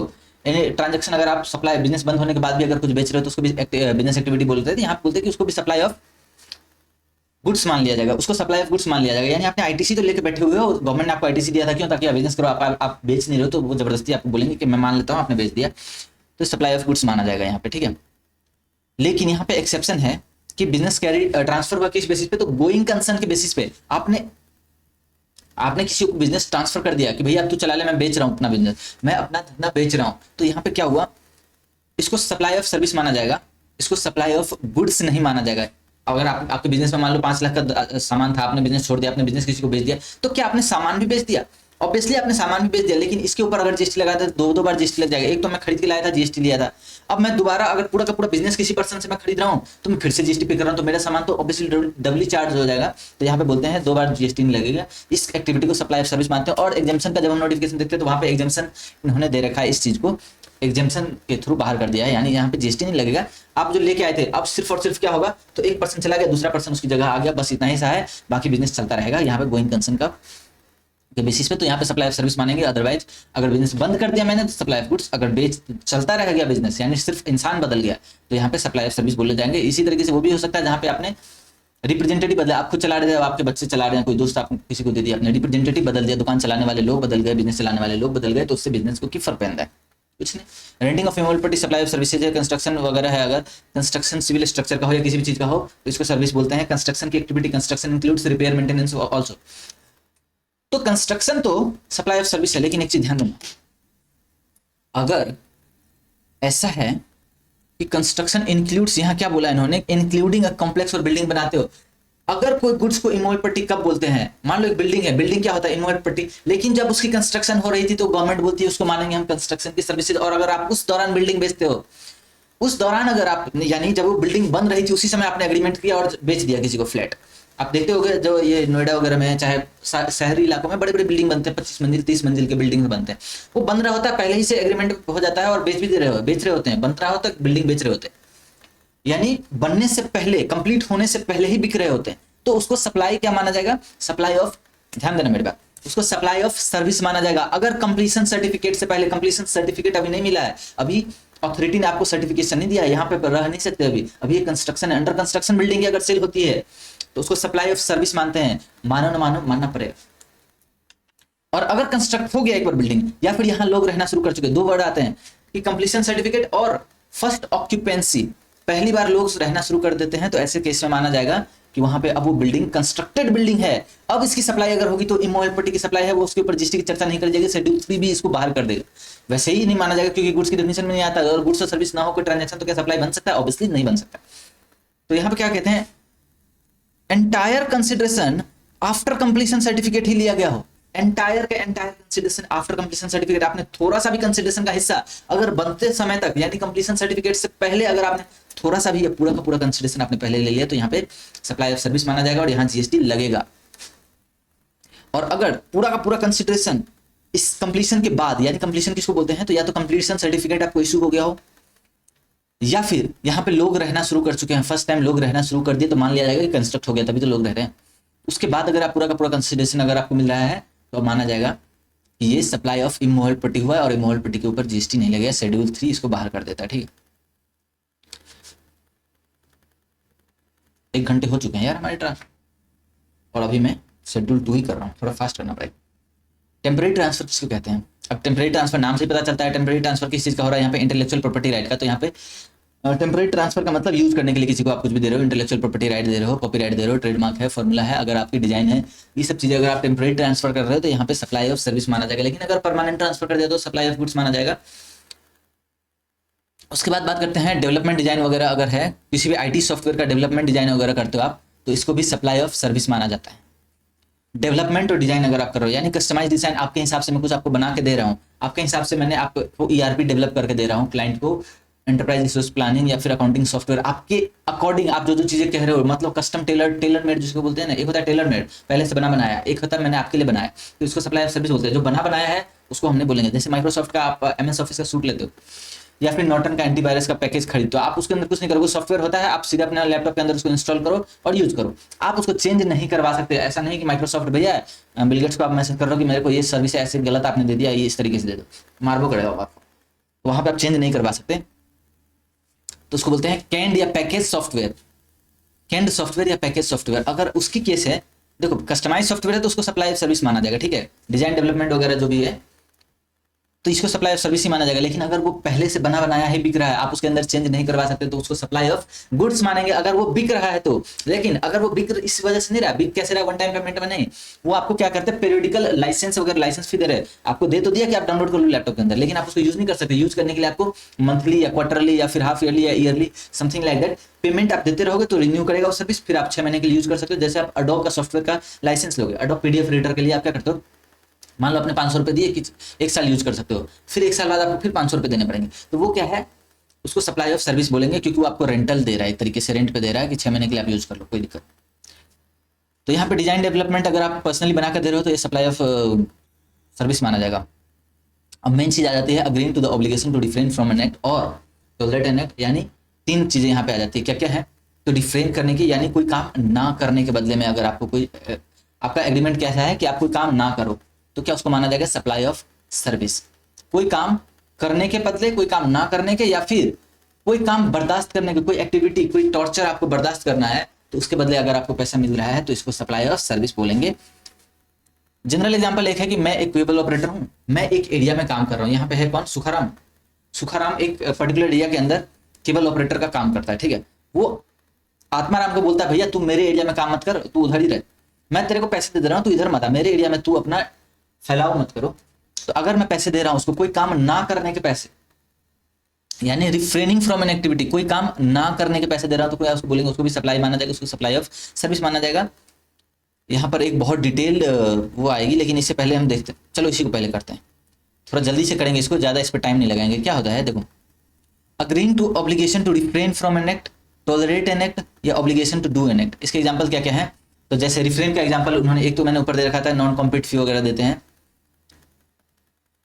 दूसरा इन्होंने लिया है कि मान लो ये बिल्डिंग्स हैं, ठीक है, सोसाइटी बनी हुई है, अब एक कोई लंबा बिल्डिंग बना रहा था अपना, उसको धूप नहीं आती, तो इस बिल्डिंग वाले ने इसको पैसे दिए कि भैया तू बिल्डिंग ज़्यादा ऊंची मत कर, हमारा धूप रुक जाएगा, ठीक है, धूप जरूरी है, धूप नहीं आ रहा था तो इन्हें पैसे दिए, तो क्या इस एक्टिविटी को माना जाएगा? ये refrain from doing an activity, कोई काम ना करने के बदले अगर आपने पैसे दिए और उसके लिए सेपरेट कंसिडरेशन है, बेसिकली आप क्या कर रहे हो, सेपरेटली आप पे कर रहे हो किसी न किसी कंसिडरेशन के बदले, तो यहाँ पे माना जाएगा कि ये एक रिफ्रेन फ्रॉम एन एक्टिविटी का एग्जाम्पल था। उसके बाद है टॉलरेट करना किसी सिचुएशन को, यानी आपके दुकान के सामने कोई ठेला वाला आकर के आलू सब्जी बेच रहा है, कुछ भी बेच रहा है, आपको चाहिए कि सामने खाली रहे ताकि कस्टमर को देखने में अच्छा लगे, मेरा दुकान चमकता धमकता था, लेकिन अगर आप उसकी एक्टिविटी को बर्दाश्त करो, चलो ठीक है लगा लो यार ठेला, लेकिन मैं तुमसे 200 रुपये लूंगा, अगर आपने उसके बदले पैसे लिए तो ये एक्टिविटी क्या कह ली जाएगी? Toleration of an act. आप एक सिचुएशन को, आप एक एक्ट को बर्दाश्त कर रहे हो, उसके बदले में आपको पैसे मिल रहे हैं, तो that is a toleration of an act, ठीक है। या फिर अगर आपका कोई आरडब्ल्यू सोसाइटी है, ठीक है, हाउसिंग सोसाइटी है, उसके बगल में कोई स्कूल है, वहां पर घंटी बजती रहती है, बच्चे एबीसीडी जोर जोर से पढ़ रहे हैं, चिल्ला चिल्ला के पढ़ रहे हैं, तो क्या होता है, लोग सो रहे होते हैं, दोपहर को 12 बजे ये लोग चिल्लाना शुरू कर देते हैं, छुट्टी होती है तो सारे बच्चे हल्ला करते हुए भागते हैं, तो क्या होता है, नींद खराब हो जाता है लोगों का। तो आरडब्ल्यू ने बोला भैया ऐसा क्यों करो, तो स्कूल ने बोला ये लो पैसे, चुप रहो, बस मुंह मत खोलो अपना, चुप रह बैठ जाओ। तो school paying the agreed sum to the RWA, तो आरडब्ल्यू क्या हो गया, सप्लाई ऑफ सर्विस कर रहा है। कौन सा सप्लाई कर रहा है? टॉलरेटिंग एन एक्ट, आपकी कुछ एक्टिविटी को मैं टॉलरेट कर रहा हूँ, मैं बर्दाश्त कर रहा हूँ, मैं कुछ नहीं बोलूंगा आपको, आपके बच्चे चिल्लाते रहे, हमको कोई दिक्कत नहीं, तो इसको क्या बोलते हैं? इसको भी सप्लाई ऑफ सर्विस बोलेंगे, ठीक है। Agreeing to the obligation to do an act का मतलब क्या हो गया? कोई काम करने के बदले पैसे, ठीक है, दो तो जनरल सी बात है। तो ऐसी चीजें में कोई काम करने के बदले अगर आप पैसे ले रहे हो तो ये सप्लाई ऑफ सर्विसेज माना जाएगा। लेकिन ये सप्लाई ऑफ सर्विस कब माना जाएगा? Agreeing to the obligation to refrain from act, to do an act और टू टॉलरेट एन एक्ट, ये सारे एक्टिविटीज, तीनों एक्टिविटीज सप्लाई तब माने जाएंगे, सप्लाई ऑफ सर्विसेज मानी जाएंगी, और तब मानी जाएंगी जब दो चीजें पूरी हो। उसके लिए आपके पास सेपरेट कॉन्ट्रैक्ट हो और कंसिडरेशन मिल रहा हो। कंसिडरेशन का मिलना सिर्फ फ्लो ऑफ मनी को कंसिडरेशन नहीं बोलते हैं, उसका कुछ ना कुछ देखो क्या है, यहाँ पे आपके पास एक इंडिपेंडेंट एग्रीमेंट होना चाहिए, इंडिपेंडेंट स्टैंड अलोन एग्रीमेंट, या एग्रीमेंट के अंदर वो चीजें लिखी हुई होनी चाहिए। अब कुछ एग्जांपल्स देखो, कंसिडरेशन का मतलब तो ऑब्वियसली कंसिडरेशन क्या ही होता है। देखो कुछ एग्जांपल्स है, लिक्विडेटेड डैमेज। लिक्विडेटेड डैमेज आपको कब पे किया जाता है? मान लो अगर आपने किसी को बिल्डिंग बनाने का कॉन्ट्रैक्ट दिया, उसने गलत बना दिया बिल्डिंग, उसने गलत बना दिया या टेढ़ा मेढ़ा बना दिया या कमजोर बिल्डिंग बना दिया, जो आपका एग्रीमेंट हुआ था उस हिसाब से नहीं बनाया था। लेकिन एग्रीमेंट के अंदर लिखा हुआ था क्या, कि अगर आपने कुछ गलत बनाया या टाइमली नहीं बनाया, मैं चाहता हूं कि आप 6 महीने के अंदर एक बिल्डिंग बना, 6 महीने के अंदर नहीं बनाया, आपने लेट किया, मैं उसमें हो सकता है आप 6 महीने के अंदर बना देते, मैंने प्रोविजन करके रखा था यार तुरंत बिजनेस शुरू करूंगा, पैसे कमाऊंगा, अब 2 महीने लेट बना, 8 महीने में जाकर बना, 2 महीने का तो मेरा बिजनेस लॉस हो गया ना। तो अब मैं क्या करता हूँ, उसको एक पेनाल्टी लगाता हूँ, भैया अगर तूने लेट बनाया या गलत तरीके से बनाया तो मैं तुमसे कुछ ना कुछ चार्जेस लूंगा। मान लो कि 50% of the cost of construction cost का 50% या व्हाटएवर अमाउंट एक है वो मैं आपसे चार्ज करूंगा। तो इसके लिए आपने ऑब्वियसली कॉन्ट्रैक्ट में तो लिखा हुआ है और वो पैसे आपको दे भी रहा है, तो क्या हो गया, कंसिडरेशन तो है। लेकिन कंसिडरेशन है या नहीं, इसको जानने के लिए हमें देखना होगा कि हमारे पास इस एक्टिविटी का मकसद क्या है। क्या मेरा जो कभी भी कॉन्ट्रैक्ट होता है, यहाँ पे गवर्नमेंट क्लैरिफिकेशन के साथ आती है, देखो लिक्विडेटेड डैमेज के केस के अंदर, कि हमारा जो performance is the essence of any contract, यानी हम चाहते हैं कि वो बिल्डिंग बन जाए। मेरा कॉन्ट्रैक्ट इसलिए नहीं हुआ था कि तू गलत बनाए और मैं तेरे से कंसिडरेशन चार्ज कर लूं, कुछ ना कुछ पेनाल्टी चार्ज कर लूं। मेरा मकसद ये नहीं था, मेरा मकसद क्या था कॉन्ट्रैक्ट पूरा करने का, कि आप बिल्डिंग मेरे लिए बना के दो, टाइमली बना के दे दो। इसीलिए ये जो लिक्विडेटेड डैमेज है, इसको ये नहीं माना जाएगा कि आपका कॉन्ट्रैक्ट हुआ था, भले ही वो कॉन्ट्रैक्ट पेपर में लिखा था पर परफॉर्मेंस नहीं हुआ, ये तो आप पेनाल्टी चार्ज कर रहे हो ना, that is not the performance. आपका कॉन्ट्रैक्ट इसलिए हुआ था कि आप बिल्डिंग बना दो। कॉन्ट्रैक्ट इसलिए कभी नहीं होता कि बिल्डिंग तुम ना बना पाओ, मैं तो चाहता हूं तुम ना बना पाओ और मैं तुमसे बाद में पेनल्टी चार्ज करूं। तो ऐसे एक्टिविटीज के केस में ये माना नहीं जाएगा कि आपने कोई यहाँ पे एग्रीमेंट हुआ था। Contract is entered into for execution, यानी उसको कंप्लीट करने के लिए, नॉट फॉर इट्स ब्रीच। ऐसा नहीं था, कॉन्ट्रैक्ट इसलिए नहीं बनाया गया था कि ताकि इसको तोड़ा जाए। डैमेज पेनल्टी जो है वो डिजायर्ड आउटकम नहीं था, नॉट द डिजायर्ड आउटकम, हम नहीं चाहते थे कि ऐसा हो, तो इसको ये माना जाएगा जो पैसे आपको लिक्विडेटेड डैमेजेज में पैसा मिल रहा है वो जस्ट फ्लो ऑफ मनी है। और उन्होंने कुछ और एग्जाम्पल लिए हैं, जैसे forfeiture of earnest money by the seller in case of breach of an immovable property का अगर सेल का एग्रीमेंट हुआ और गवर्नमेंट ने मान लो आपसे कोई इमोवल प्रॉपर्टी खरीदी पर गवर्नमेंट बाद में मुकर जाती है कि हम नहीं खरीद रहे, तो इसको भी सप्लाई नहीं माना जाएगा। देखो एग्जांपल्स दे रखे हैं ना, एग्जांपल्स को आप जरूर जरूर ध्यान देके जाना, क्योंकि यहीं से क्वेश्चन आएंगे, सीधा सीधा आएगा, कोई भी बाहर से नहीं आएगा, और सब कुछ मटेरियल से ही आएगा यार, कहाँ तुम हो दुनिया में।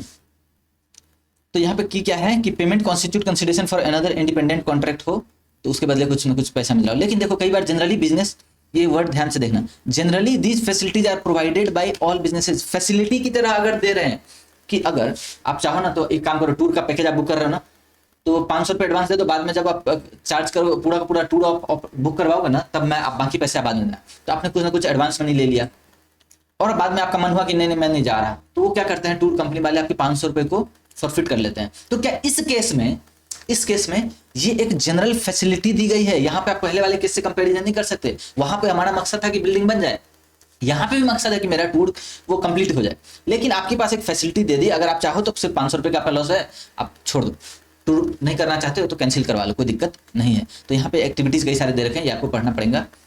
तो यहाँ पे अगर फैसिलिटी दे रही है, जैसे कि आप प्री पेमेंट आप लोन वगैरह है, आपका लोन चल रहा है, आप चाहते हो कि लोन मैं बंद करवाना चाहता हूँ, आप प्री पेमेंट ऑफ लोन करना चाहते हो, उसको लोन बंद करवाना चाहते हो, तो बैंक को तो नुकसान हो गया, बैंक को अब फिर से किसी और बंदे को ढूंढना पड़ेगा जिसको लोन चाहिए।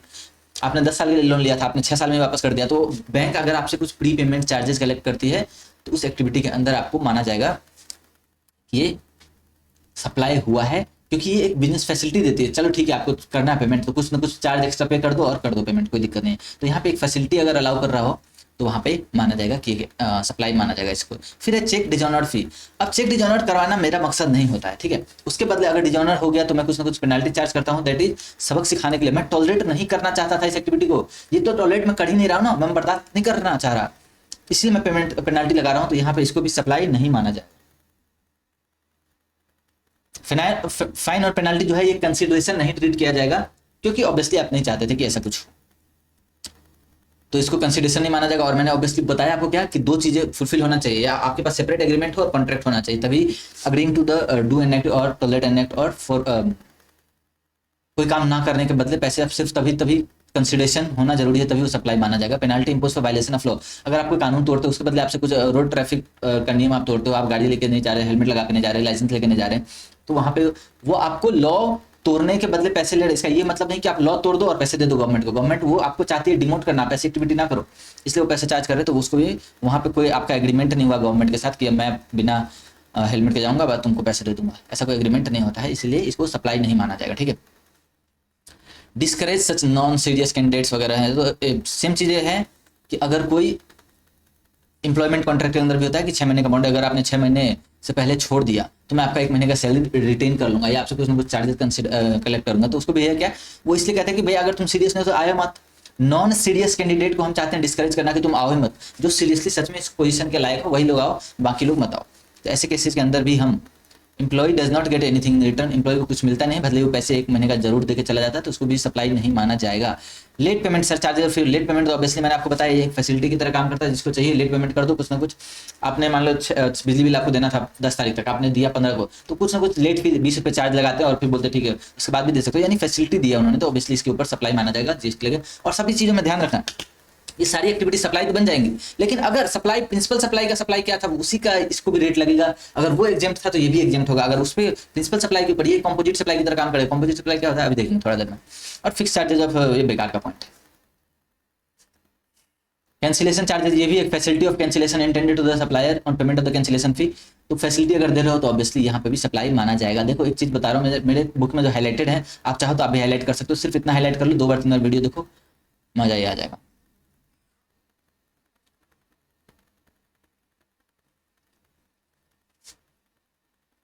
अब कुछ एक्टिविटीज को उन्होंने बोला कि सप्लाई नहीं माना जाएगा, उसके अंदर क्या क्या चीजें हैं भैया, शेड्यूल 3 की कुछ एक्टिविटीज आ जाती हैं। शेड्यूल 3 में बोला एम्प्लॉयर ने एम्प्लॉय को कुछ भी, एम्प्लॉय ने एम्प्लॉयर को जो भी कंसिडरेशन सप्लाई, एम्प्लॉय ने एम्प्लॉयर को अगर सर्विस प्रोवाइड किया इन द कोर्स और furtherance of his employment contract, जो उसके इन द कोर्स ऑफ एम्प्लॉयमेंट, तो उसको सप्लाई नहीं माना जाएगा, यहाँ पर ऐसा कह देते हैं।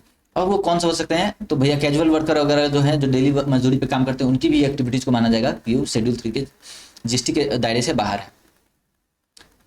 हाँ, लेकिन अगर एम्प्लॉयमेंट कॉन्ट्रैक्ट के बाहर जाकर के वो कुछ सप्लाई कर रहा है मतलब जो उसके एम्प्लॉयमेंट कॉन्ट्रैक्ट में लिखा, मान लो एक अकाउंटेंट है, वो कोई आईटी की सर्विसेज दे रहा है, आईटी का काम नहीं था उसका देना, अगर वो सर्विस दे रहा है और अलग से दे रहा है, उसके बदले उसको सेपरेट कंसिडरेशन में दे रहा है, तो क्या वो बिजनेस एक्टिविटी माना जाएगा? बिल्कुल माना जाएगा, उसको सप्लाई मान लिया जाएगा। अदरवाइज सप्लाई नहीं माना जाएगा। शेड्यूल 3 बोलता है कि certain activities shall be treated neither as supply of goods nor as supply of service, उसको सप्लाई माना ही नहीं जाएगा। तो ये एक्टिविटी हम अभी देख रहे हैं क्या क्या है। तो पहले हमने देख लिया एम्प्लॉय अगर एम्प्लॉय को सर्विस देता है तो नहीं माना जाएगा, लेकिन कोर्ट ट्राइब्यूनल वगैरह अगर सर्विस दे रहा है तो कोर्ट और ट्राइब्यूनल के द्वारा प्रोवाइड की जाने वाली सर्विसेज के ऊपर भी जीएसटी की चर्चा नहीं करेंगे, बाहर आ जाएगा, चाहे वो ट्राइब्यूनल किसी भी तरीके का हो, कोर्ट हाई किसी भी तरीके का हो, हाई कोर्ट हो, सुप्रीम कोर्ट हो, डिस्ट्रिक्ट कोर्ट हो, सब। उसके बाद है function perform by member of parliament, MLA वगैरह की सर्विसेज हैं, म्यूनिसिपैलिटीज वगैरह का मेंबर है, उनके द्वारा जो सर्विसेज प्रोवाइड करी जा रही है, यानी गवर्नमेंट अथॉरिटीज के द्वारा जो गवर्नमेंट अथॉरिटीज टाइप की सर्विसेज हैं, ये सारी चीजें बाहर हो गई। लेकिन अगर ये लोग कोई बिजनेस वगैरह करे, गवर्नमेंट कंपनी भी होता है, तो क्या उसके ऊपर जीएसटी नहीं लगेगा? ऑब्वियसली लगेगा। अदरवाइज एमपी एमएलए की सैलरी वगैरह होती है, जो भी चीजें हैं वो सब जीएसटी के दायरे से बाहर है। Duty perform by person who hold the power, मतलब who holds the post, any post, कौन कौन से होते हैं? जैसे राष्ट्रपति के द्वारा प्रोवाइड की जाने वाली service, prime minister, vice president, CAG, और क्या क्या चीजें हैं। लोकसभा का कोई स्पीकर है, चीफ जस्टिस ऑफ इंडिया के द्वारा प्रोवाइड की जा रही है सर्विसेज, सीएजी हो गया, यूपीएससी के मेंबर के द्वारा सर्विसेज, अटॉर्नी जनरल की सर्विसेज है, तो वो सारी सर्विसेज के ऊपर भी जीएसटी की चर्चा नहीं करी जाएगी। कोई गवर्नमेंट कंपनी है, उसके अंदर कोई चेयरपर्सन, मेंबर और डायरेक्टर गवर्नमेंट कंपनी को सर्विस प्रोवाइड कर रहा है, तो क्या यहाँ पर सर्विस माना जाएगा? ऑब्वियसली इस एक्टिविटी को भी सप्लाई नहीं माना जाएगा। लेकिन डायरेक्टर वाले केस में ध्यान रखना, डायरेक्टर अगर प्राइवेट कंपनी का है, डायरेक्टर दो तरीके के हो सकते हैं, पार्ट टाइम डायरेक्टर और whole time director, part time director और होल टाइम डायरेक्टर, ठीक है। होल टाइम डायरेक्टर को तो एम्प्लॉय कंसीडर किया जाता है, और एम्प्लॉय टू एम्प्लॉयर वाली सर्विसेज के अंदर शेड्यूल 3 का जो एंट्री नंबर 1 था वहां पे कवर हो जाएगा। लेकिन जो पार्ट टाइम डायरेक्टर के द्वारा सर्विस प्रोवाइड की जा रही है, वो अगर गवर्नमेंट कंपनी को दी जा रही है, तो यहाँ पे हमने देख लिया कि एग्जेम्पशन है, यहाँ पे मतलब एग्जेम्पशन है, इसको सप्लाई ही नहीं मानते, इसको सप्लाई की डेफिनेशन से बाहर कर दिया उन्होंने। लेकिन अगर अदर केसेज के अंदर वो सप्लाई मानी जाएंगी, और इसके अंदर डिडक्शन कौन से सेक्शन होता है? टीडीएस का भी डिडक्शन होता है, टीडीएस इनकम टैक्स वाली टीडीएस 194J के अंदर प्रोफेशनल सर्विसेज माना जाता है डायरेक्टर के द्वारा प्रोवाइड की जाने वाली सर्विसेज को। और यहाँ पर ऐसे डायरेक्टर्स जिनको 194J में अगर टीडीएस कट रहा है, तो यहाँ पर डायरेक्टर के द्वारा प्रोवाइड की जाने वाली सर्विसेज के ऊपर जीएसटी लगेगा प्राइवेट कंपनी केस में, मतलब नॉन गवर्नमेंट कंपनी के केस में। और यहाँ पे रिवर्स चार्ज के अंदर, यानी कंपनी खुद टैक्स पे करके चलेगी, डायरेक्टर को जीएसटी में रजिस्ट्रेशन लेकर के टैक्स पे करने की जरूरत नहीं है। उसके बाद कोई मर वर गया तो उसकी एक्टिविटी जो भी है, फ्यूनरल बरियल की या फिर क्रिमेटोरियम की जो भी सर्विसेज होती है, ट्रांसपोर्टेशन ऑफ डिसीज बॉडी, मरे हुए लाश की बॉडी को अगर आप ट्रांसपोर्ट कर रहे हो, तो उस ट्रांसपोर्टेशन की एक्टिविटी को भी शेड्यूल 3 ने जीएसटी के दायरे से बाहर कर दिया। यानी कोई भी एक्टिविटी अगर शेड्यूल 3 के अंदर आ जाएगी तो यहाँ पे जीएसटी नहीं चर्चा करी जाएगी। उसके बाद sale of land obviously immovable property है, इमोवल प्रॉपर्टी के सेल के ऊपर जीएसटी तो लग ही नहीं सकता, उसको गुड्स ही नहीं मानते। यहाँ पे फिर भी अलग से उन्होंने कवर कर दिया है लैंड को और बिल्डिंग को। बिल्डिंग यहाँ पे क्या कवर करा है? देखो, सेल ऑफ बिल्डिंग को कवर किया है, लेकिन कौन से बिल्डिंग की बात करिए? सब्जेक्ट तो पैराग्राफ 5 भी हम अभी भी कंस्ट्रक्शन की देख के आए थे, जहाँ पे कंप्लीशन सर्टिफिकेट इशू होने से पहले अगर बिल्डिंग को बेच दी जाती है, या फिर कंसिडरेशन का कुछ भी पार्ट पहले ले हो जाता है, एग्रीमेंट कब हुआ उससे कोई फर्क नहीं पड़ता है, एग्रीमेंट कब हुआ, पहले हुआ बाद में, उससे फर्क नहीं पड़ता। अगर कंसिडरेशन उन्होंने पहले ले लिया, कंस्ट्रक्शन से पहले एग्रीमेंट हो जाता है, कंसिडरेशन चार्ज हो जाता है, तो वहां पे माना जाएगा कि आपने सप्लाई ऑफ सर्विस करी थी। लेकिन अगर कंप्लीशन सर्टिफिकेट इशू होने के बाद अगर बिल्डिंग का पूरा कंसिडरेशन बाद में आ रहा है, तो यहाँ पे सप्लाई ऑफ इसको सप्लाई नहीं माना जाएगा, इसको कंस्ट्रक्टेड बिल्डिंग माना लिया जाएगा। तो ऑब्वियसली इसको सप्लाई ऑफ गुड्स भी नहीं माना जाएगा, सप्लाई ऑफ सर्विस भी नहीं माना जाएगा, इसको बाहर कर देंगे जीएसटी के। यहाँ पे लिखा हुआ है कंप्लीशन सर्टिफिकेट के बाद या फिर आफ्टर इट्स फर्स्ट ऑक्यूपेंस, यानी यहाँ लोग रहना शुरू कर चुके हैं, उसके बाद अगर ये बिक रहा है तो इसको कंप्लीटेड बिल्डिंग मानते हैं, और यहाँ पे जीएसटी की चर्चा नहीं करी जाएगी। उसके बाद बता दें एक्सनेबल क्लेम, एक्सनेबल क्लेम के ऊपर जीएसटी की कोई चर्चा नहीं करी जाएगी, सिर्फ एक एक्सनेबल क्लेम है जिसके ऊपर जीएसटी की चर्चा करी जाएगी। Other than lottery betting company, lottery betting company को हम छोड़ेंगे नहीं, ऐसी बातें कर रखी थी। एक्सनेबल क्लेम का मतलब क्या होता है? एक्सनेबल क्लेम का मतलब कि कोई भी अनसिक्योर्ड डेट का क्लेम अगर आप करना चाहते हो और आप कोर्ट में ले जा सकते हो उस बात को। अगर आपने किसी को लोन पे पैसे दिए, पर्सनल कैपेसिटी में, कोई बैंक की बात नहीं कर रहा हूँ, आपने किसी को दोस्त को सामान उधार में बेच दिया, अब क्या वो सामान आप बेचा है, आप उससे पैसे लेने के लिए ले सकते हो या नहीं ले सकते? अगर वो ना दे तो आप कोर्ट जा सकते हो, बिल्कुल जा सकते हो। ऐसे केसेस के अंदर हम क्या बोलते हैं? अनसिक्योर्ड डेट था, यानी कि हाइपोथिकेशन या मॉर्गेज नहीं थी, हमने कुछ भी गिरवी नहीं रखा था उसका। लेकिन मैं अगर वो ना दे तो ऐसा नहीं है कि हमने गिरवी नहीं रखा तो उससे रिकवर नहीं कर सकते, उसको कोर्ट ले जाएंगे घसीट करके। ऐसे केसेस को हम बोलते हैं एक्शनेबल क्लेम। यानी दो चीजें होनी चाहिए यहाँ पे आपके पास, एक तो अनसिक्योर्ड डेट हो और उसका आप क्लेम कर सकते हो कहाँ पे? Before court of law. तो वहां पे कुछ एग्जांपल देख रहे हैं, एलिमनी वगैरह का भी मनी है। अगर आपके हस्बैंड ने, मतलब आप तो वाइफ को भी हस्बैंड को भी दोनों को भी मिलता है, अगर आपके हस्बैंड ने आपको पैसे नहीं दिए, ठीक है, अब ऋतिक रोशन ने अगर क्या नाम था, सुजैन खान को अगर पैसे नहीं दिए तो सुजैन खान कोर्ट जा सकती है, भैया ऋतिक रोशन ने मेरे को पैसे नहीं दिए, तो वो क्या है? एक्शनेबल क्लेम है। उसके बाद गवर्नमेंट ने भी कुछ चीजें नोटिफाई कर रखी, किन किन चीजों को नोटिफाई कर दिया कि अगर पंचायत म्यूनिसिपैलिटी के द्वारा प्रोवाइड करी जा रही है services by of activity in relation to functions interested to panchayat और एक्टिविटी म्यूनसिपालिटी की सर्विसेज जो हैं, यानी कि इन लोगों की सर्विसेज क्या होती है, जैसे कि अर्बनाइजेशन करना, जो छोटे छोटे शहर है वहाँ पे म्यूनसिपलिटी होती है तो उसको अपग्रेड करना, हॉस्पिटल की व्यवस्था को ठीक रखना, स्ट्रीट लाइट्स ठीक रखना, और पॉन्ड्स वगैरह तालाब वगैरह हैं तो उसकी साफ सफाई, उसके तटवर्ट साफ सफाई रखना, इन सब चीज़ों का एक्टिविटी जो करते हैं, सड़क गली कूचे के रास्ते बनाना, तो ये सारी एक्टिविटीज से रिलेटेड अगर आप सर्विस दे रहे हो, किसी भी पंचायत या म्यूनसिपलिटी का जो काम है उस काम को पूरा करने के लिए अगर आप सर्विस प्रोवाइड कर रहे हो तो यहाँ पे आपको जीएसटी की चर्चा नहीं करी जाएगी। Grant of alcoholic liquor for licence, liquor licence के लिए अगर स्टेट गवर्नमेंट कुछ न कुछ कंसिडरेशन चार्ज करती है और बदले में लीकर लाइसेंस देती है तो वहाँ पर भी जीएसटी की चर्चा नहीं करी जाएगी। जीएसटी ने, गवर्नमेंट ने बाहर कर दिया इसको। कुछ चीज़ें हैं नोटिफाइड बाय सर्कुलर क्लैरिफिकेशन दिया है। इंटर स्टेट मूवमेंट होता है वेरियस मोड्स ऑफ कन्वेंस का। अगर ट्रेन एक स्टेट से दूसरे स्टेट जाती है तो क्या इसको सप्लाई बोलेंगे? इंटरस्टेट सप्लाई बिल्कुल नहीं, ये तो सिर्फ मूव कर रही है, वापस आ जाती है, ये बिक नहीं रहा है सामान, ये सिर्फ जाता है एक स्टेट से दूसरे स्टेट, चाहे वो बस हो, ट्रक हो, टैंकर हो, सब चीज़ें जाती हैं।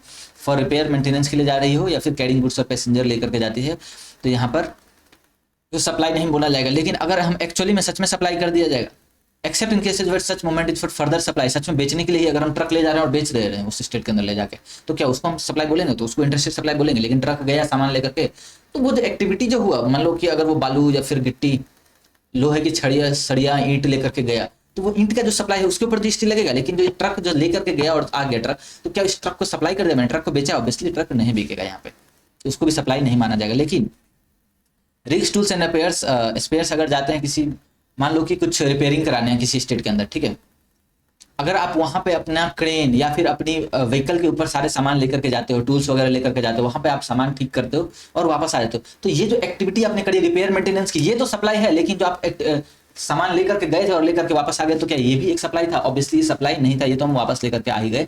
लेकिन जो हम सामान वहां छोड़ के आए, मतलब वो सर्विस जो हमने करी रिपेयर मेंटेनेंस की, उसको सप्लाई बोला जाएगा। सप्लाई बाय टैक्सेबल पर्सन होना चाहिए। टैक्सेबल पर्सन का मतलब क्या है? जिसने रजिस्ट्रेशन जीएसटी के अंदर ले रखा हो या फिर नहीं ले रखा हो नहीं ले रखा हो पर उसको लेना चाहिए था। देखो, या तो जैसे मान लो 10 लाख, 20 लाख, 40 लाख की लिमिट है, मैं मान लेता हूँ 20 लाख की लिमिट है, किसी के ऊपर 20 लाख की लिमिट लगती है, उसने 20 लाख के ऊपर उसको लेना चाहिए था पर उसने रजिस्ट्रेशन नहीं ले रखा है, तो क्या उसको भी टैक्सेबल पर्सन माना जाएगा? हाँ, उसको टैक्सेबल पर्सन माना जाएगा। टैक्सेबल पर्सन नहीं मानोगे फिर जीएसटी कैसे कलेक्ट करोगे? वो तो कोई रजिस्ट्रेशन ही नहीं लेगा फिर। तो यहाँ पे हमें जबरदस्ती एक प्रोविजन डालना पड़ता है कि देखो, रजिस्टर्ड पर्सन का मतलब जिसने रजिस्ट्रेशन लिया हो, टैक्सेबल पर्सन का मतलब सारे रजिस्टर्ड पर्सन टैक्सेबल पर्सन तो है ही, यानी टैक्सेबल पर्सन का मतलब रजिस्टर्ड पर्सन और liable to be registered person, who is registered और लाइबल टू बी रजिस्टर्ड, यानी लाइबल टू है रजिस्ट्रेशन के लिए, पर्सन भले ही ना लिया हो तो भी उसको टैक्सेबल पर्सन मानेंगे। टैक्सेबल सप्लाई क्या होता है ये ध्यान से देख लेना एक बार।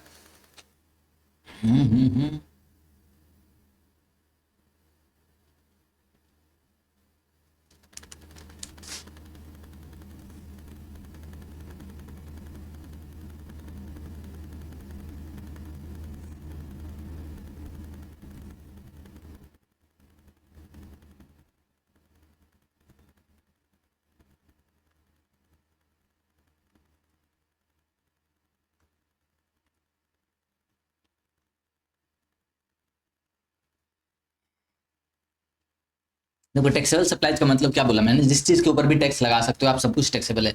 यानी कि अगर मैं ये पेन बेच रहा हूँ, क्या ये टैक्सेबल सप्लाई है? बिल्कुल, इसके ऊपर जीएसटी लगता है, इसलिए ये टैक्सेबल सप्लाई है। लेकिन गवर्नमेंट ने मान लो कि नमक है, उसके ऊपर गवर्नमेंट ने जीएसटी एग्जेम्प्ट कर दिया, तो क्या वो टैक्सेबल सप्लाई है? ऑब्वियसली उसको भी टैक्सेबल सप्लाई बोलेंगे। और किसी चीज के ऊपर नील रेट है यानी 0% रेट ही लिखा हुआ तो उसको भी टैक्सेबल सप्लाई बोलेंगे। या फिर किसी को गवर्नमेंट ने एग्जेम्प्ट कर दिया, exempt under section 11 notification number 13 सीजे स्टेट का, अगर वो गवर्नमेंट ने एग्जेम्प्ट कर दिया, इसके ऊपर हम टैक्स नहीं लेना चाहते, तो उसको भी बोलेंगे। देखो, जीएसटी के दायरे में तो है ना वो, तो सारी की सारी एक्टिविटीज को टैक्सेबल सप्लाई बोलेंगे। एग्जेम्प्ट सप्लाई किसको कहते हैं? एग्जेम्प्ट सप्लाई सिर्फ उसी को बोलते हैं जिसको एग्जेम्पशन दिया हो या फिर जिसके ऊपर नील रेट प्रेस्क्राइब्ड हो, ठीक है, इसको हम बोलते हैं एग्जेम्प्ट सप्लाई।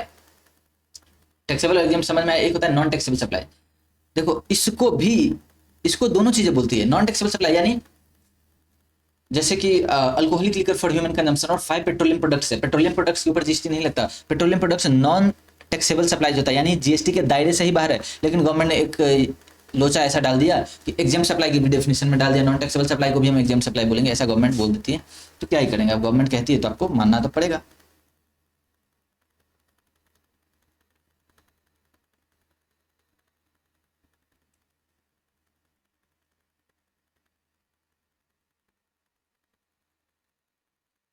उसके बाद आता है कंपोजिट सप्लाई और मिक्स सप्लाई की। देखो, कंपोजिट सप्लाई और मिक्स सप्लाई में क्या होता है? कंपोजिट सप्लाई का मतलब 2 और मोर सप्लाईज होने चाहिए, 2 या 2 से अधिक चीजों का सप्लाई हो रहा हो एक साथ, और सबसे बड़ी बात है कि उसके अंदर एक प्रिंसिपल सप्लाई होनी चाहिए। देखो प्रिंसिपल सप्लाई की, अब हम कंपोजिट सप्लाई की हम बात कर रहे हैं तो थोड़ा सा नीचे आ जाते हैं। कंपोजिट सप्लाई का मतलब है, कंपोजिट सप्लाई की जब आप डेफिनेशन देखते हो वो था क्या, कंपोजिट सप्लाई की एक्टिविटी के ऊपर सप्लाई कैसे लगेगा, ट्रांजेक्शन किस तरीके से होगा वो वहां दे रखा था। यहाँ पे क्या बोला, 2 और मोर टैक्सेबल सप्लाईज होनी चाहिए। यानी टैक्सेबल का मतलब ये नहीं कि आपको सिर्फ टैक्स लग रहा हो, टैक्सेबल और एग्जेम्प्ट दोनों मिलकर भी होगा तो भी कोई बात नहीं है। और वो नेचुरली बंडल हो, यानी जब आप लैपटॉप खरीदने जाते हो साथ में आपको चार्जर आता है तो आप चार्जर का भूल जाओगे। यहाँ पे एक प्रिंसिपल सप्लाई हो रहा हो, यानी naturally bundle in the ordinary course of business होना चाहिए। और one of which is principal supply, एक प्रिंसिपल सप्लाई माना जाएगा 2 या 2 से अधिक प्रोडक्ट जा रहे हैं जिसमें से दोनों नेचुरली एक साथ जाते ही हैं। एक तो होता है क्या कि मैंने एक फ्रूट का बोतल ले लिया, एक हो सकता है चॉकलेट का बोतल, उस और दोनों को पैक करके मैंने किसी को बेच दिया एक प्राइस पे। तो यहाँ पे ये क्या है, जबरदस्ती आपने बंडल बनाया है, ऐसे मार्केट में बिकता नहीं है। लेकिन जब आप लैपटॉप खरीदने जाते हो तो नॉर्मली बिकता ही है, लैपटॉप के साथ चार्जर, बैग, ये सब साथ ही आते हैं, माउस वगैरह ये साथ आते हैं, तो इसको क्या बोलेंगे, नेचुरली बंडल है। अब आप मोबाइल खरीदने जाओगे तो मोबाइल और मोबाइल का बैटरी अलग अलग आपको नहीं बेचा जाता, वो मोबाइल के साथ ही बैटरी आती है, चार्जर साथ ही आता है, ईयरबड हो सकता है साथ ही आता है। तो ऐसे केसेस के अंदर पूरा का पूरा माना जाएगा एक ही सप्लाई हुआ। किस चीज की सप्लाई, मोबाइल की सप्लाई, जो चीज प्रिंसिपल होगा उसी की सप्लाई मान ली जाएगी और उसी का रेट। मोबाइल के ऊपर अगर मोबाइल अगर 18% रेट से और ईयरफोन के ऊपर रेट है मान लो 5%, तो यहाँ पे मान लिया जाएगा पूरे के पूरे वैल्यू के ऊपर 18% जीएसटी लगा जाएगा। जो मोबाइल के ऊपर रेट लगेगा वही सारी वैल्यू के ऊपर टैक्स लगा दिया जाएगा। यहाँ पे प्रीडोमिनेंट एलिमेंट किस चीज का है ये देखना हमें जरूरी है।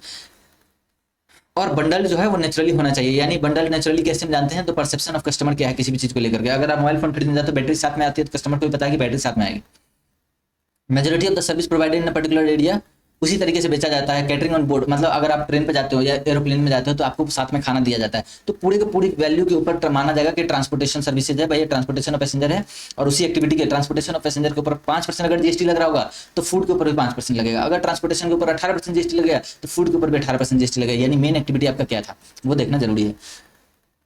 अगर आप होटल में रहते हो तो स्टे आप करने जाते हो, आप रात भर रुकते हो, लेकिन साथ में वो खाना भी देते हैं, तो वो क्या होता है, एक कॉम्बिनेशन बन ही क्या आता है, नेचुरली बंडल है। ये इसी तरीके से सर्विसेज दी जाती है इस इंडस्ट्री के अंदर। तो और भी बाकी सारी कई चीजें हैं कि उसको एडवर्टाइज किस तरीके से किया जाता है, यानी क्या एडवर्टीजमेंट दिखाया ही इसी तरीके से जाता है कि आप ये लोगे तो साथ में ये तो मिलेगा ही मिलेगा, ये साथ ही में बिक रहे हैं। या फिर सेपरेटली आप खरीद नहीं सकते उस चीज को, तो उसके साथ ही आता है, तो उसको ऑब्वियसली माना जाएगा कि ये नेचुरली बंडल है। ये चीजें हैं, इसका कोई स्ट्रेट जैकेट फॉर्मूला नहीं है, there is no straight jacket formula की यही तरीका है कैलकुलेट करने का, बट आप केस टू केस बेसिस पे देख सकते हो यहाँ पे। तो इसको मान लिया जाएगा जो प्रिंसिपल सप्लाई का रेट होगा वही लगा दिया जाएगा इस केस में भी। Supply of such principal supply उसी को मान लिया जाएगा। How to determine tax liability किस तरीके से निकालते हैं कंपोजिट सप्लाई केस में, तो ऑब्वियसली प्रिंसिपल सप्लाई का जो रेट होगा, मैं आपको तब से यही बात बता रहा हूँ। अब कुछ केसेज आते हैं, देखो प्रिंटिंग इंडस्ट्री का केस है। कोई कंटेंट राइटर है यानी ऑथर है, ऑथर ने क्या करा, प्रिंटर को बोला कि मैं पेपर प्रिंटिंग की सर्विसेज, मुझे कुछ छपवाना है, मेरे पास कंटेंट है, आपके पास पेजेज हैं और प्रिंटिंग का मशीन भी है, आप मेरे लिए बुक छाप दो। अब ये जो बुक छाप के प्रिंसिपल ने प्रिंटर ने वापस करा, इस एक्टिविटी को क्या माना जाए, क्योंकि यहाँ पे पेपर भी है यानी गुड्स भी सप्लाई किया और सर्विस भी सप्लाई करी उसने, तो इसको क्या माना जाए।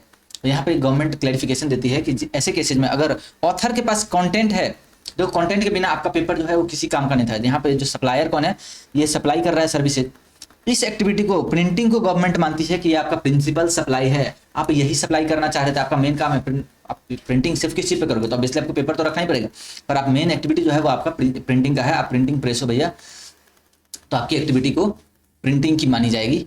और पूरे वैल्यू के ऊपर मान लो आपने किताब छापी इतनी मोटी है, उसकी बुक 400 रुपये दाम हो गया, तो 400 रुपये का ऊपर जो है ना, आप पूरे 400 पे प्रिंटिंग का जो रेट होगा वो लगाओगे, ना कि पेपर का रेट लगाओगे। पेपर का रेट हो सकता है 12% हो और प्रिंटिंग का 5%, तो आप 5% जीएसटी चार्ज करोगे इस केस में ऑथर को, और ये आपके द्वारा जो सप्लाई हुई इसको सप्लाई ऑफ सर्विस माना जाएगा। सिमिलरली और केसेस हो सकते हैं, जैसे इनवेलप्स हैं, लेटर कार्ड्स हैं, प्रिंटेड बॉक्सेज हैं, टिश्यूज हैं, नैपकिन से। अगर आप डोमिनोज का जाते हो खाने, डोमिनोज आपको जो नैपकिन देता है ना उसके ऊपर डोमिनोज लिखा होता है, तो डोमिनोज ने क्या करा, जब वो खरीद रहा था ना टिश्यू पेपर, तो उसने अपने लोगो भेज दिया कि भैया ये लोगो छाप देना मेरा हर एक टिश्यू पेपर के ऊपर। तो क्या अभी नेचर चेंज हो जाएगा क्या, अभी भी तो वो आ तो नैपकिन ही रहा है ना, भले उसके ऊपर डोमिनोज का लोगो छपा, उससे कोई फर्क नहीं पड़ता है। तो बोलता है यहाँ पे ऐसे केसेस के अंदर मेन एक्टिविटी जो है वो नैपकिन की सप्लाई मानी जाएगी, अगर नैपकिन गुड्स है, क्योंकि नैपकिन ऑब्वियसली सामान्य वस्तु, तो वहां पे सप्लाई ऑफ गुड्स माना जाएगा, सप्लाई ऑफ सर्विस नहीं माना जाएगा। पूरे वैल्यू के ऊपर नैपकिन वाला जीएसटी का रेट लगा दिया जाएगा, यहाँ पे सप्लाई ऑफ गुड्स मान लिया जाएगा। उसके बाद food supplied to the inpatient, अगर कोई हॉस्पिटल के अंदर पेशेंट है, तो अगर मैं मेडिकल सर्विस दे रहा हूँ, मेरा प्राइम एक्टिविटी क्या है, मेडिकल सर्विस देना। अगर मेरा मेडिकल सर्विस एग्जेम्प्ट है, ठीक है, हेल्थ केयर सर्विसेज में किसी क्लाइंट पेशेंट को दे रहा हूँ और मैंने पेशेंट को बोला कि आपको 2 दिन रुकना पड़ेगा हॉस्पिटल के अंदर, तो हॉस्पिटल उसको मेडिकल सर्विसेज देने के लिए रोक के रखा है, ठीक है। लेकिन अब वहां रह रहा है तो खाएगा भी हॉस्पिटल का। तो अगर मेडिकल सर्विसेज आपकी एग्जेम्प्ट है तो आपका जो फूड सर्विस प्रोवाइड हो रहा है वो नेचुरली बंडल है, और यहाँ पे इसको भी एग्जेम्प्ट कर दिया जाएगा, क्योंकि जो आपका प्रिंसिपल एक्टिविटी वही एग्जेम्प्ट है। तो लेकिन हाँ, कोई विजिटर वगैरह आया, कोई मतलब आपके पेरेंट्स हैं साथ में आते हैं हॉस्पिटल, अगर वो हॉस्पिटल के कैंटीन में खाना खाते तो क्या उसके ऊपर जीएसटी लगेगा? ऑब्वियसली लगेगा, उसको माफी नहीं है। एक्टिविटी ऑफ बस बॉडी बिल्डिंग। बस बॉडी बिल्डिंग के ऊपर क्या होता है बेसिकली, आपको ये इस तरीके का मैंने एग्जांपल लिया था, ये ट्रक है, ट्रक के सिर्फ चेसिस बन के आता है, ये बन के आता है, ठीक है। गाड़ी यहाँ पे एक सीट लगा होता है और कुछ भी नहीं होता है, और ये टायर होता है, इस तरीके से दोनों टायर होता है और ये होता है। इसके ऊपर जो भी आपने लाल वाला चीज देख रहे हो ये बेसिकली आपको बनाना होता है इसके ऊपर से। तो यहाँ पे आप अपना रॉ मटेरियल भी यूज करते हो, यानी लोहा भी आप अपना यूज करते हो, उस आयरन का यूज करके आप इसके ऊपर पूरा बॉडी बनाते हो। तो इस एक्टिविटी को क्या माना जाए? तो यहाँ पे बोलते हैं, गवर्नमेंट कहती है क्लैरिफिकेशन में, ये कहती है कि हम नहीं जानते क्या करना है इसको। आप सप्लाई ऑफ गुड्स मानोगे, सप्लाई ऑफ सर्विस मानोगे, आपकी इच्छा है, देख लेना आपका नेचर कैसा है, ठीक है।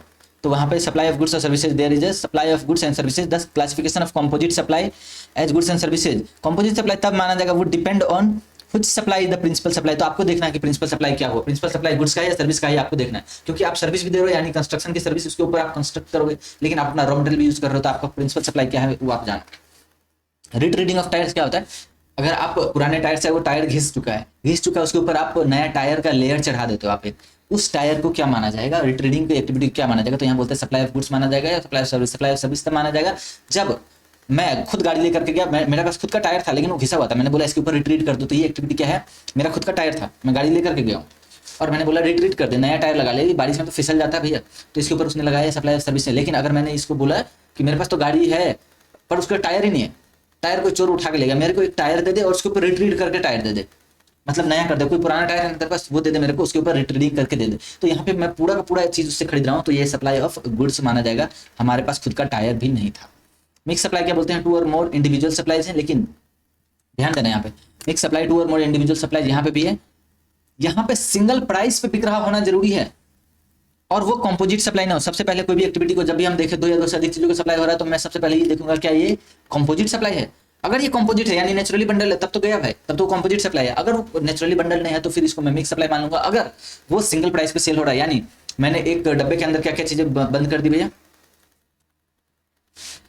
एक डब्बे के अंदर मैंने कुछ canned food, sweets, chocolate, cake सब चीज डाल दिया, ठीक है, और उसको मैंने ऊपर से रैप कर दिया। अब मैं हैम्पर, पूरा हैम्पर बना दिया उसको, ठीक है, और मैं हैम्पर बेच रहा हूँ 500 रुपए का। तो ये हैम्पर का प्राइस 500 रुपए, मैंने इंडिविजुअली किसी चीज का प्राइस मुझे नहीं पे करना, मैं पूरे हैम्पर का प्राइस 500 रुपए चार्ज कर रहा हूँ। तो ये सारे नेचुरली बंडल नहीं थे। आप चॉकलेट अलग खरीदते हो, फूड कैन अलग खरीद सकते हो, और भी कुछ चीजें हैं, ड्राई फ्रूट्स आप अलग से खरीदते हो, एरेटेड ड्रिंक्स आप अलग से खरीद सकते हो, सब कुछ मार्केट में अलग अलग बिकता है। लेकिन आपने सब चीजें खरीद के एक पैक करा और हैम्पर बना दिया, अब आप हैम्पर सेल कर रहे हो। तो यहाँ पे आप ध्यान देना क्या कर रहा हूँ मैं, आप हैम्पर सेल कर रहे हो यानी आप हैम्पर का प्राइस चार्ज कर रहे हो 500 रुपए। आपने ये नहीं बताया कि किस प्रोडक्ट का क्या प्राइस है, हमको उससे मतलब नहीं है, मैं हैम्पर का प्राइस चार्ज कर रहा हूँ, इसको बोलते हैं सिंगल प्राइस चार्ज करना। तो यहाँ पे ये मिक्स सप्लाई माना जाएगा, ठीक है। और मिक्स सप्लाई के केस में बोलते हैं कि जिस प्रोडक्ट का सबसे ज्यादा रेट हो, यानी अगर इस कॉम्बिनेशन की बात करूँ, ये फूड भी है, स्वीट्स भी है, चॉकलेट्स भी है, केक और ड्राई फ्रूट्स है, यहाँ पे मेरी उम्मीद से एरेटेड ड्रिंक्स है, मान लो इसके ऊपर 28% का जीएसटी का रेट होगा और बाकी चीजों के ऊपर 5 है, इस पे 12 है या कुछ भी इस तरीके से, ठीक है। तो यहाँ पे बोलते हैं हाईएस्ट रेट जिस चीज का होगा इस कॉम्बो के अंदर, तो वही रेट मैं पूरे वैल्यू के ऊपर लगा दूंगा, यानी 28% में पूरे के ऊपर 28% का जीएसटी चार्ज कर दूंगा, मैं अलग अलग जीएसटी चार्ज नहीं करने वाला, ठीक है। यहाँ पे सिंगल प्राइस पे सेल कर दिया। एक होता है सिंगल प्राइस पे चार्ज नहीं करना, जैसे आप बिग बाजार जाते हो, बिग बाजार तो बंद हो गया, हमारा रिलायंस बाजार जाते हो, रिलायंस स्मार्ट जाते हो, तो वहाँ क्या करते हैं अलग अलग प्राइस, आप आटा खरीदते हो, दाल खरीदते हो, गेहूं खरीदते हो, वो सब भी प्राइस आप एक ही बार पे करते हो, एक ही चेक से हो सकता है पेमेंट करते हो। वो आपको कहते होंगे अगर आप पूरा पेमेंट कर दो तो मैं आपको डिस्काउंट दे दूंगा 10%, उससे फर्क नहीं पड़ता है, आपको हर चीज का अलग अलग प्राइस बताया जाता है, अलग अलग रेट लगाया जाएगा। यहाँ पे individual supply of different goods है, ये मिक्स सप्लाई नहीं है, individual supply of different goods है। लेकिन अगर आपको बंडल बना के दे दिया जाता है कि पूरा का पूरा भैया मैं आटा का अलग से चार्ज नहीं बता रहा, दाल का अलग से नहीं, मैं एक पैकेट के अंदर बंद करके आपको एक बोरा बेच रहा हूँ, तो वो फिर मिक्स सप्लाई हो जाता है। अदरवाइज यहाँ पे जनरली क्या होता है, तो इंडिविजुअल सप्लाई माने जाएंगे, ठीक है। More than one supply made together and tax at individual rates, तो यहाँ पे क्या हो जाएगा इंडिविजुअल सप्लाई माना जाएगा। और ये इस तरीके से आपका चैप्टर होता है खत्म। और मैंने कितना टाइम लगा दिया, 1 घंटा 38 मिनट हो गया। ऑब्वियसली थोड़ा लंबा लेक्चर था। हम आपसे मिलेंगे जी अगले लेक्चर के अंदर, कोई और चैप्टर हो सकता है, वो चैप्टर 2 हो 3 हो पता नहीं, मैं आपको इत्तिला कर दूंगा।